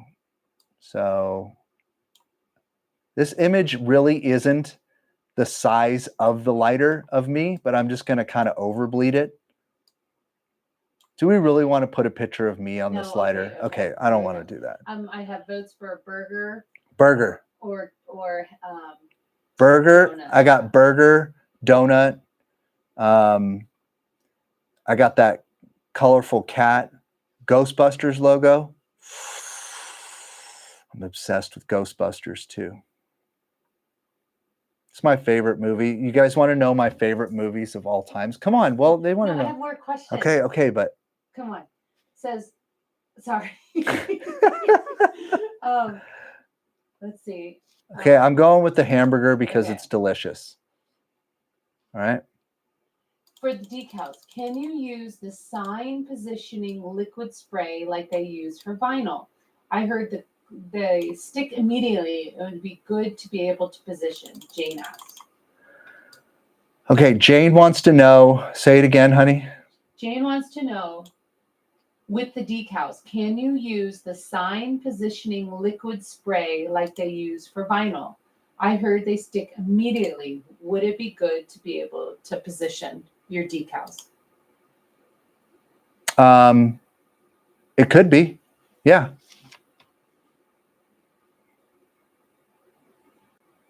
Okay, so on this one, I'm going to while out, and we're going to go out with a bang. I'm going to 3D emboss the hamburger on the lighter. And I'm going to try to give it some texture, but it's going to take a few. And we're already like... David says you should put the wife on it, on the lighter. David's really smart. Thank you, David, for putting me in that position. I appreciate that. All right, so let's see. We've got the hamburger is going to be raised a little bit. I'm just going to raise it just a little bit. Just a little bit. And then I'm going to... So in here, when you go to 3D embossing and you 3D, you pick to raise it and do the depth map, it actually gives you a 3D preview of what it's going to look like, and it allows you to raise the height of the 3D embossment, which will take longer. Just remember, the higher you emboss, the more 3D you add, it's going to have to stack up those layers. So don't be surprised if you're up to 4.4 millimeters in depth that it's taken a long time. That's just the nature of it. I'm just going to pick 1.4 millimeters in height. And I'm going to go to this one. And I'm going to go to the Pip-Boy. And I'm also going to do relief texture. What do you think of that? What do you think of that, honey? Well, I have another question for you. Okay, go ahead. Can you put a side panel of a PC in there to print? I mean, the height, the total, as long as the side panel is within 16.5 inches by 13 inches, yes, 100%. And as long as you can keep it nice and flat and stationary, 100%. That's going to take a while to print. If you want to cover the whole side panels on this printer, but see, this is the thing with this. If you're looking for super high, fast output, you're going to have to go and buy a professional industrial grade UV printer. That's what they're for. That's what you're paying for. You're paying for the speed at which it can pump out mass production, okay? That's not what this was designed for. This is designed for small batches, some light production, but you're not gonna, at this price that you're paying for this, with all these features, which is really cool, you're not gonna get the same speeds that you would get with a professional commercial grade. Sunny says, will the prints be ideal for outdoor car stickers? Outdoor car stickers? Yeah. Yeah, absolutely. Haley says, too bad it's not a birthday cake with the candle, and then you could use that as the lighter, for the lighter. Oh. Okay, that's a good one. Okay, so I'm doing 2 relief prints on these lighters. Okay. Here we go. It's the last print of the night, folks. We're going to experiment with 3D printing on these 2 windproof lighters. Have you had any concerns with the print heads so far? I think everyone is a little nervous about print heads. Yeah, and the cost. yeah. I have not had any issues with the print heads. The only time that I haven't had one of the colors firing is after it kind of went into hibernation mode for 5 days, but it didn't fire perfect on the test run. I think I was missing the cyan, and then I found out I was low on the cyan one time, and that was my problem, or almost out. So I replaced the cartridge, and then I have had a moment where I replaced the cartridges and I had to run a few cleaning pass and even a deep cleaning pass to get everything firing again, but nothing has completely jammed up or just stop. I haven't had any issues. I've had it for a little over a month, right? Sending the file to the device. Yeah, people are concerned about the future cost of print heads, the regular maintenance, and the expenses. Yeah, and I think those are all really, really important questions that you should be asking. I don't have all those answers yet, but being that I have a direct line with Eufy and I'm very interested in this product working in my laser engraving business, I am going to be asking those same questions and making sure that they bring you guys the answers and me the answers that I want to know. So very valid questions. David wants to know, could a 3-string guitar fit in there? A 3-string guitar. I didn't even know there was such a thing as a 3-string guitar. I don't know enough about guitars. I have a 5-string, 6-string guitar. How many strings are in the acoustic guitar we have upstairs? I don't know. I play piano. So I know more about pianos than I do about guitars. So I'm noticing that it's taking a little bit longer to send these 2 small files to the machine, which is normal because it's sending the layers. Oh, yeah. And just to remind you guys, whoever's still hanging out with us, I don't even know how many people are here, but if you guys are getting value out of this, and it would really help me out if you guys gave some thumbs up to this video, throw some likes on it. And there is the magic sound. Please start me now. There it is, and it's going to start. Do you hear thunder outside, or is that just an airplane? Yeah. Someone wanted to know, how close are we to Knoxville? We're a couple hours, 3 hours away. Yeah. We're about 3 hours. Yeah, about 3 hours.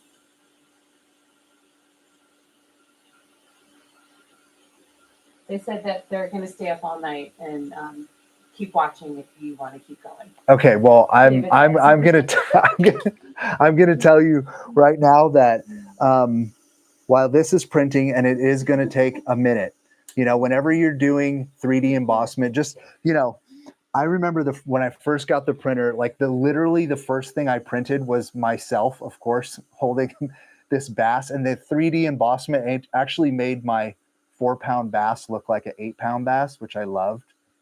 I'm obsessed with fishing. But anyway, this took a while. I'm not going to lie, but I don't blame them for that. It's just, think about all the layers that have to be built up on this. So this is like an extreme extruded 3D print, but you could set a bunch of these up on the table and go do some lasering, go do something else. Like, you don't need to sit here like I am all, watching this thing over and over. Don't watch the water boil. Just go do something else. Right? Frank says, can you put a piano in the printer? I'm sorry. Oh my God. See, now you see what they're doing? Yes, They're trolling me. Yeah. That's good. Good jokes. I get it. Donna says she's getting lots of value from this video. She has tons of notebooks dedicated to notes from your videos, Michael. Oh, nice. That's awesome. Keep those notes. Notes are good. Tell everyone thanks for the thumbs up. I see them. Oh, thank you guys for the thumbs up. I appreciate that. Yeah, I keep notes like on my hand, like my note earlier. I was writing notes in my hands. I do have some early journals. Sparky wants to know, can you show us the cartridges up close? Yeah. Because we can't find any images from it. They're always far away or front facing. Yeah. Absolutely. Here's one. Tell me if you guys can see that okay. Yeah, you can see it.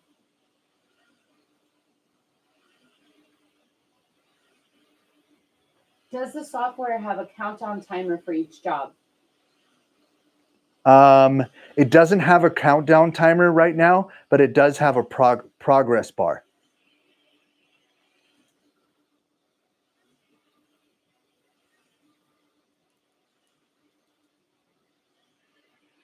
There you go.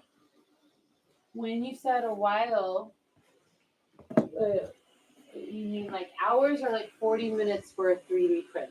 What do you mean? It depends on how big the 3D print was. I think this took like, I don't remember. I want to say like 20 minutes, right? But if you had a bunch of them lined up, right? You know, you can make use of that bed. Yeah. Like I said, this is not, and you're also using white, you're using color, you're using gloss. So, you know, these, I would charge a premium for these for sure, right? These are not like, as far as like just printing in color on a white ceramic coaster, like that's totally different than doing like a full 3D embossed picture like this. Alan wants to know about the smell, and you already talked about that. No smell. Yeah. And then they want to know what is the milliliters of the cartridges. Is it 100 milliliters? So right now, they are 100 millimeters. They're 100 milliliter cartridges. But I heard a rumor, a good rumor, that they are going to release a XL cartridge option for people that want to do higher volume printing down the road. I don't know if they're going to do that as the product is released or shortly after the Kickstarter campaign is closed, but I do know for a fact that they are already working on XL cartridge system for much, much, much larger. David says they're called cigar box guitars. Okay, David? Yeah, David. Is David made all? He's very into. Is David made all? He really wants to do. Yeah, he really the cigar box guitars. I've seen those. I've seen that people make those. Yeah, like I said, the maximum height, and I wrote it down here. The max height, and I'm pretty sure I'm right, is 60 millimeters. So you can't put anything in there on the bed that's higher than 60 millimeters. So as long as it fits within that. Now, if you had a disassembled ukulele or a small guitar where you could just remove the face and lay that flat on the bed, or the cigar box guitar disassembled, you could engrave. You could UV print on all those parts of the body of the cigar box guitar and then assemble it afterwards. So that's how I would do it.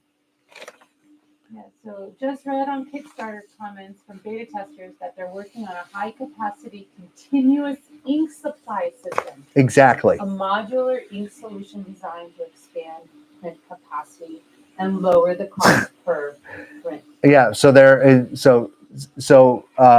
someone, who was it that wrote that? Human 4710. Nice. Yeah, so I guess they're working on some continuous ink feed system that's going to help cut down on the cost. So you're not buying cartridges. I'd assume that would also cut down on e-waste as well. Yeah. So you don't have all these like, plastic cartridges laying around. If you 3D print or laser emboss the fish, can you UV print over it? Okay, say it again. What's the question from? David asks, if you 3D print or laser emboss the fish, can you UV print over it? If you 3D print, no. So, I was able to get away with printing on this curved surface right here within reason. This worked fine. So I know it's going to work fine for golf balls and stuff like that. But if you had some kind of like dimensional 3D printed landscape or something with lots of curves in it or different heights in it, it's going to trip up the height sensor in there. It doesn't have an active table that moves up and down to compensate for those 3D heights, I guess is what I'm trying to say. I don't know if that answers your question, David. But can you print on 3D printed flat items? Like if you created a shape that was flat, printed from PLA, 100% you can print on 3D printed plastic, PLA. And probably a lot of other 3D printed materials. It doesn't have a problem printing on acrylic, printing on any plastic, consumer plastic. Do we need to shake the white inks? I haven't been. I think it's got a circulator in there that's circulating it. I have never seen anywhere in the instructions or the manuals about shaking the white ink cartridge. Have you? I haven't. Any experiments on jewelry? Ooh, I don't. But if you have some charms, or if you wanted to print on brass or like kind of gold plated charms, or any kind of metal, no problem. You could print personal photos on the jewelry. Yeah, I know. Well, we have to wait, yeah. Yeah, we have to wait because I started a 3D print project. I said I wasn't going to start a 3D print project, but I did. I'm also seeing a couple of, people, they're concerned. They just want to know, what if it doesn't work out? And where is it? Let's see. Let me go back to it. Oh, is there any prep needed for acrylic? No, just make sure the surface is clean of anything you're about to print on. Like those are the top recommendations that I have. So look, if you're going to put in a dirty piece of acrylic with like fingerprints and grease all over it, just give it a blow off, get rid of any kind of like greasy fingerprints. You don't need to use any special chemicals. The other thing is you want to make sure that if you have any super slick surfaces like polished metal or even like the perfume bottle, like we printed on glass, I clean that glass really well with methanol before I put it in there, and it printed right on the glass just fine. So and speaking of that, I asked Eufy Make about dishwasher safe when printing directly on cups. They recommend hand washing only because the detergent can be rough on the print. But I've washed some UV printed stuff before on accident a few times, and it did not just like wipe away. Like it was fine. But I think with repeated, washing in the dishwasher, that might cause it to be a problem. But hand washing is recommended. And as far as the DTF stickers, the UV DTF stickers being dishwasher safe, no way. Not a chance.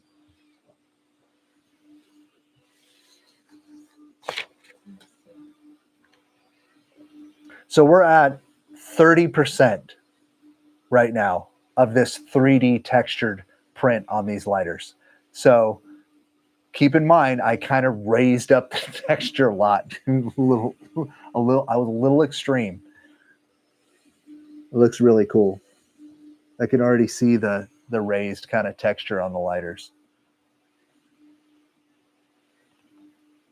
Human 4710 says he's worked a lot with UV LED printers for work, and he knows the nightmare of ink and head maintenance. And he's saying this one having a self-clean function is an absolute game changer and cannot wait. Yeah, the self-cleaning function and the self-maintenance and the capping and wetting features and the jet clean that they have in here, I think is something that a lot of companies probably are already integrating into their system. You know, they know that that's a major, pain point in a lot of these printers. My wife and I used to own a DTG printer when they were first come out, and that thing was half baked.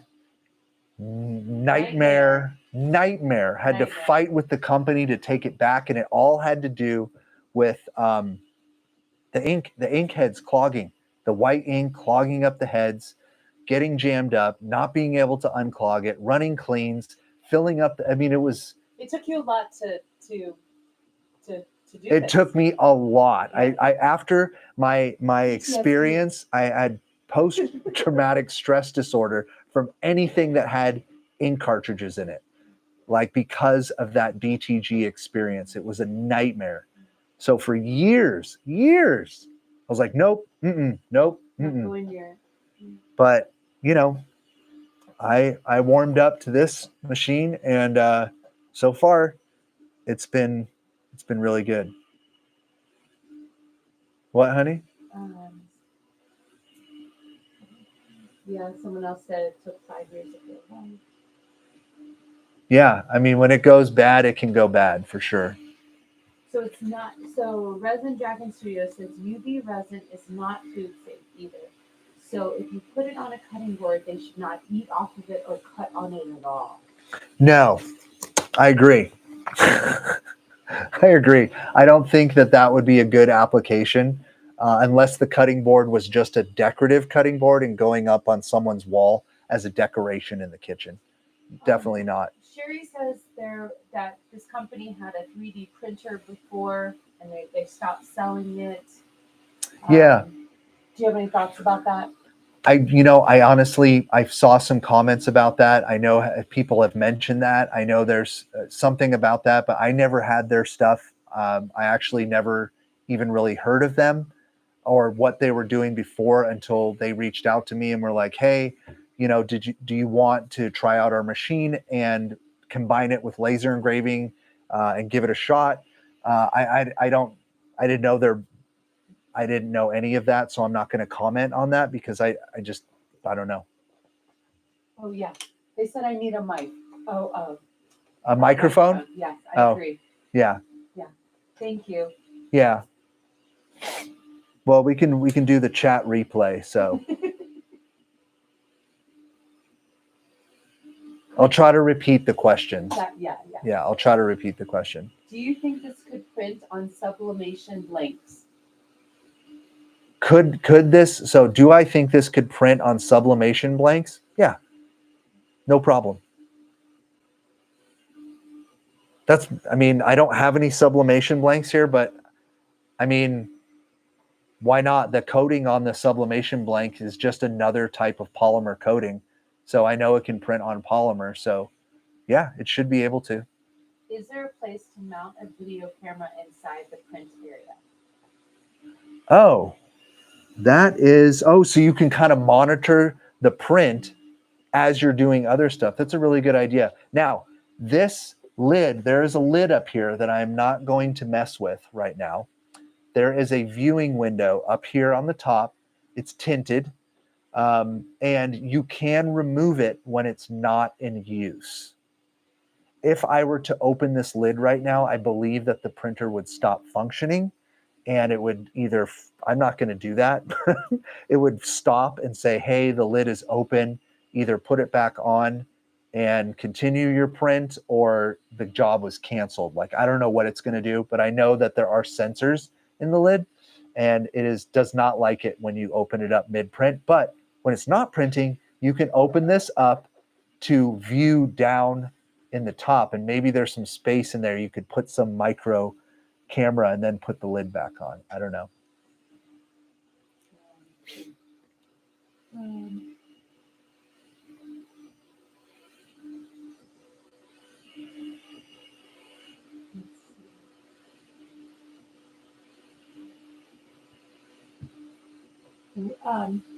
Will cleaning a surface with methanol leave a mark or dull the surface of glass or metal?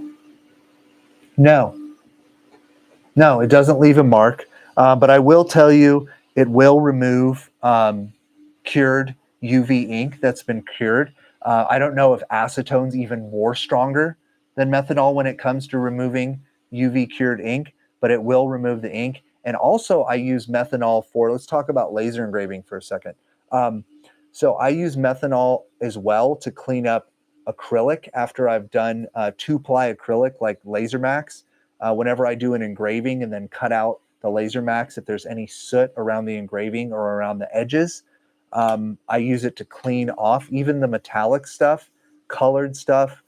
But if you keep rubbing too hard and too long, it will eventually start taking off that top layer of acrylic. So I use it very sparingly. It's very powerful. It cleans the surface really good, especially on acrylic, and doesn't leave a mark unless you constantly rub it over and over and over again. Let's see. Oh yeah, that looks so cool. What I can see so far, I can see little height maps. David says I need to get you Fruit Loops in the morning because you No. did such a great job. And why am I? And honey, do you want to? David says he needs to get me Fruit Loops in the morning because I did such a great job. Honey, do you want to explain? No. You don't want to talk about it? No. You don't want to go there? No. Talk about Fruit Loops? Okay. All right. I'll take a donut anytime anybody wants to send me a dozen donuts. Or Frank wants to know, can you please recommend an entry-level laser cutter for cutting acrylic and wood? Do you have any faves? It's hard. I don't really have any faves. So entry-level machine that you should look into that can cut. You said acrylic, so he wants to know what's a good entry-level machine for cutting acrylic and wood.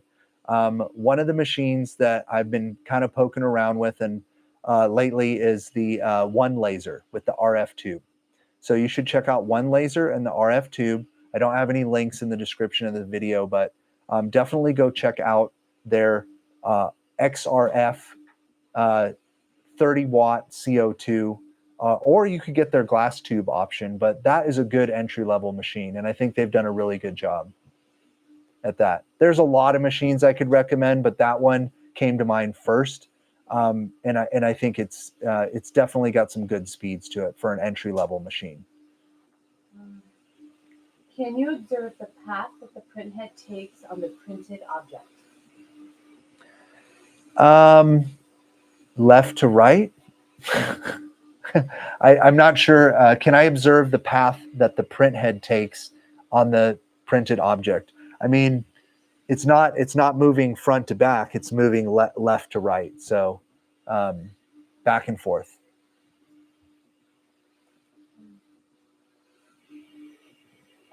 Donna says, I was thinking he owes the missus donuts in the morning for being tonight's live producer. Oh, yeah. Yes. Yes. Yes. Let's see. Yeah, if there's any other burning questions or any components you want me to get out, I know we didn't get a chance to do the Rotary, but I'll get that out anyway. Show you guys the Rotary up close. It's pretty cool. Kind of feel like I'm wishing I would have done some cups or I had more time, but tell me if this is a good, yeah, here we go. So this is the Rotary. I talk about it in the video in a little bit more detail. It docks in just like everything else. It has those little pins so it knows that it's docked in right there. You've got your drive wheels, which are located right here. And you can have deep drive wheels or you can have shallow drive wheels like that. These are magnetic and they have a little key in there.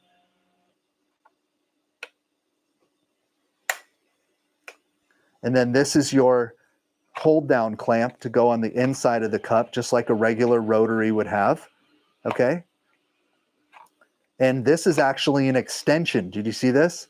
So this is actually an extension if you need to reach. See, this is what I like about how they thought about this rotary. They actually give you the optional extension to put on in case you need to reach further into the cup to get past the threads on the inside of the cup. That's really cool that they thought of that. And then these are the resting wheels, and there's a little sensor here. So the back of the cup rests here, and you can slide back and forth to adjust that. And check this out. When you're doing the handle, how do I explain this? This is so cool. Okay. All right. How am I going to explain this? Okay. This is one of the most advanced rotaries I've ever seen. I know it's for printing and not for lasering, but there are some notes to be taken from this. All right. There is a laser in here, right here. Okay. And it shoots through a hole here, and there is a sensor on here, on this side.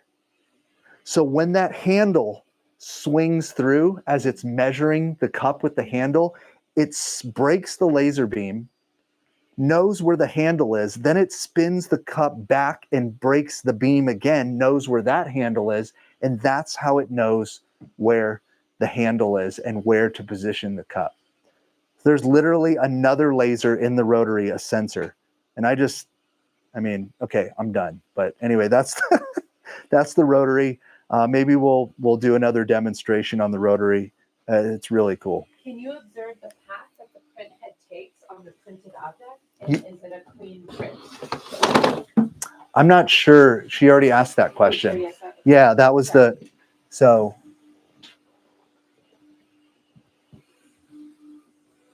There was that. What else did I have? So Human 4710 says you might want to wear the safety glasses if you're going to look into it a while. It's running with the sides open. UV exposure is not the best for your eyes. Yes. Yeah. Yeah. And you could close that. And by closing this, I have this open for demonstration purposes, but by closing this, what I'm also doing is I'm trapping any of the fumes in here and making the fume extractor even more efficient at what it's doing. So we can do that. We can keep it closed. I appreciate the advice. I do have some. Where's my my blue blockers, honey? They're over there. They're the yellow glasses. This is what they ship with the unit. Here you go. Who is it that made this comment? Who is it again? 47. Human 47. Here you go. This is for you, buddy. This is for you, bud. I agree. Okay, Thank you for telling him to Here you wear go. them. Here you go. Thank you. Be safe. It doesn't look as cool. I just want to say, Human 47, it doesn't look as cool with these glasses on, and I definitely don't look as cool with these glasses on. It doesn't look UV anymore. It looks like white light, but I guess that's because the glasses are doing their job. But yeah, I hear you. You're right. I'm just gonna PSA. Like you said, if you want to look at the UV light, Please. And you want to stare at it and watch it like boiling water, then you should put wear the glasses on. Yes. Yeah. Donna says, I wish we had a self-leveling rotary for the lasers. Seriously, I mean, it seems like something you would want right off the bat, but on the other hand, it is really nice with our rotaries on our laser machines to have more hands-on manipulation to be able to level it. But I can totally see where that would benefit having a self-leveling rotary for a laser engraving. I think how that would benefit someone just getting into it that doesn't have the time to learn how to level and make the adjustments and raise up the back end and use a little level. Like, I know that can be kind of tedious when you're first learning. So that's how I could see that being beneficial. But after a while, who is it that made that comment about the self-leveling? Donna. So Donna, I know it's an annoyance, but I don't know if you're new or you've been doing it for a while, but you'll get used to it, What? What's going on? Did it finish? Okay, so that was interesting. So it was like So it was 26 minutes to print both of those lighters in 3D. Okay. Now I could have lined up all those lighters there. And what was interesting, what it was at like 65%, 70%, and then it was like boom, like it like jumped. I think it like sped up really fast towards the end. But anyway, let's get them out. Those look so cool. Oh my God. The Pip Boy. All right, here you go. They include UV safety glasses with the unit too. So that's good to know. Okay, I'm going to try to get close here, guys, for you. A little bit. Oh, there it is. Wow. Can you guys see that? Wow. That's amazing. Tell me if you guys can see that. If you guys, do it. yeah, I know, but if you guys From can the see that, bottom. give us some thumbs up. Yeah, give some thumbs up, you guys. Yeah, if you guys are of me staying up extra late just to show you some 3D embossment, right? That's pretty cool. Let's see, oh, this way? I'm like all backwards. Pip Boy came out pretty good. Look at his thumb. It's like sticking out. Like that's crazy. Yeah, it came out really good. And that was, keep in mind, that was only 1.2 millimeter height depth map raise. Like I could have went, imagine if I would have went up to like 2.5 or 3 millimeters. Is the color only on the top few layers, or is it all the way through? No, it's not all the way through. So it's building up the layers, and then I think it throws down some color in the end. Right? You should add these as a giveaway in a video. That's what they suggested. That's a good cool. idea. Yeah, it can only be a giveaway. Everyone says this is amazing. This is incredible. Thumbs up, thumbs up. Nice. So yeah, I guess, that's a real world application, how long it took to print. I'm sure with an, super expensive UV printer, industrial grade, that could be done faster. But, the way I look at it, man, is if I was going to do lighters like this, I would just set up a whole bunch on the table, as many as possible, set it up, go do some lasering, and I'm not going to sit here with my goggles and watch for an hour. Thank you for putting your goggles on. Okay. All right, honey. I have another question. Yeah. It says, if a customer asks you for a preview of how the item will look, does the software offer that capability? Look at those sesame seeds. Look at the sesame. To do Braille. Look at that. Yeah, I mean, look at the sesame seeds. Look at that. The Braille. It's got to do Braille.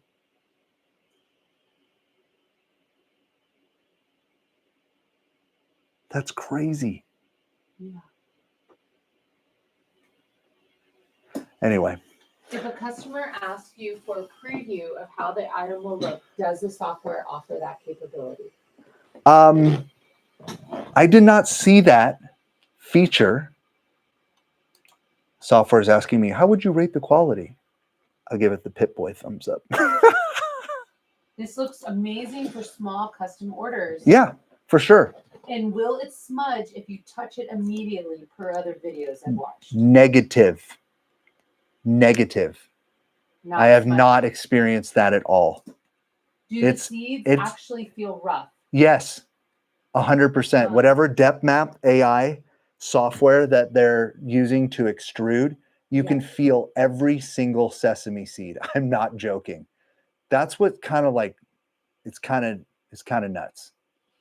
That's what I said in my main video. It's kind of nuts. So, like I can literally feel the sesame seeds if I drag my fingernail across it.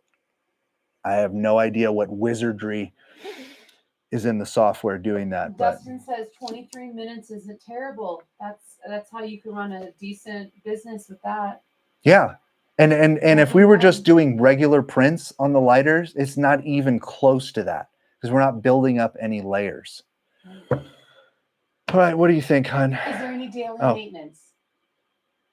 I mean, the biggest daily maintenance is like, I'm just going to be honest. Like if I'm going to be using this in the shop, if I'm going to be using this in the shop and it's going to be in my shop, you know, I'm not going to let it sit for, they say, you know, up to 6 months, or you can unplug it up to 6 months. Like, I'm not going to do that. I know I'm going to be realistic about it. I'm going to let it sit for a couple days. And when I walk by it, I'm going to put a bed on and I'm going to run a test print. And I'm just going to do that because I know that even with all this helpful tech that's in it, I'm still going to walk by every other day if I know I'm not using it, and I'm going to run a test print. I'm just going to keep it going. But there is no other daily maintenance that I'm aware of. I would say before you start printing, check your ink levels if it's not, you know, but they're going to probably have that in the software. And then do a few test prints. Make sure you're printing on, like I said, printing on all colors, all white, you know, gloss, black, yellow, you know, all those colors. And then once you see all those lines, you're ready to print anything you want. Big, small, crazy hamburgers, you know, whatever. Can we do 3D on stickers? Yes, you already said that one. Oh, 3D DTF stickers? I think you can. Yeah. I think you can. I don't know if they offer that yet. And are you going to be giving away the lighters? Yes. Everybody wants to know. Yes. I'm going to give away the lighters, but I'm going to have to do it in another video when we do another little something on the tutorial. But you guys that were here and hanging out with me, you know, you will know when I say, hey, we've got these lighters from our live stream, you know, yeah, that's great, man. That is on there. They want Trying to know to, like, if you were to put it in your pocket and see, they want you to test it out to see if it rubs off if you leave those in your pocket. Okay. Yeah. I mean, I could definitely see a set of keys in your pocket. Like me, I keep my keys in my pocket and other things. I could definitely see that constant rubbing of those keys against this is going to F up the finish on my lighter for one.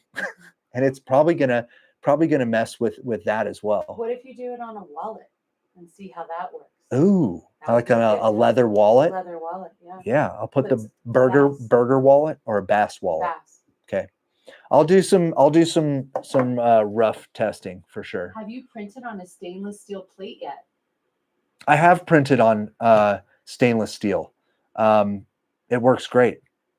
And you can choose to print a white background and then color, or you can print just CMYK on stainless to get like a transparent effect too. So much material. I had all this other material. I knew we weren't going to get to it, but when doing relief printing, does the software tell you how many layers it will print? No. It just says, what it says is the options are how high would you like the embossment to be, up to 4.4 millimeters. And then it has like a smoothness slider where you can like slide back and forth, but it's not like depth maps where it shows you layers. Is that the, okay. Yeah, I agree with you. We need to shut it down. You guys, thanks so much for joining me tonight on this Q&A. And thank you for hanging out while we had our technical difficulties. Give this video a thumbs up as we head out. If you're interested in getting one of these, you notice I haven't mentioned that the whole time in this video. There is a link in the description below if you haven't gotten one yet and you're thinking about it. It's my affiliate link. It helps out and support the channel. You don't have to use it, but if you are interested, it's down there. So that was my only selfless, shameless promotion during the whole thing here. And I really appreciate you hanging out with me. It's so much fun when we all get to kind of go back and forth and supporting me while I go live with this cool little toy. All right. What do you say, hon? Are we done? We're done. All right. Bye, guys. Have a great weekend.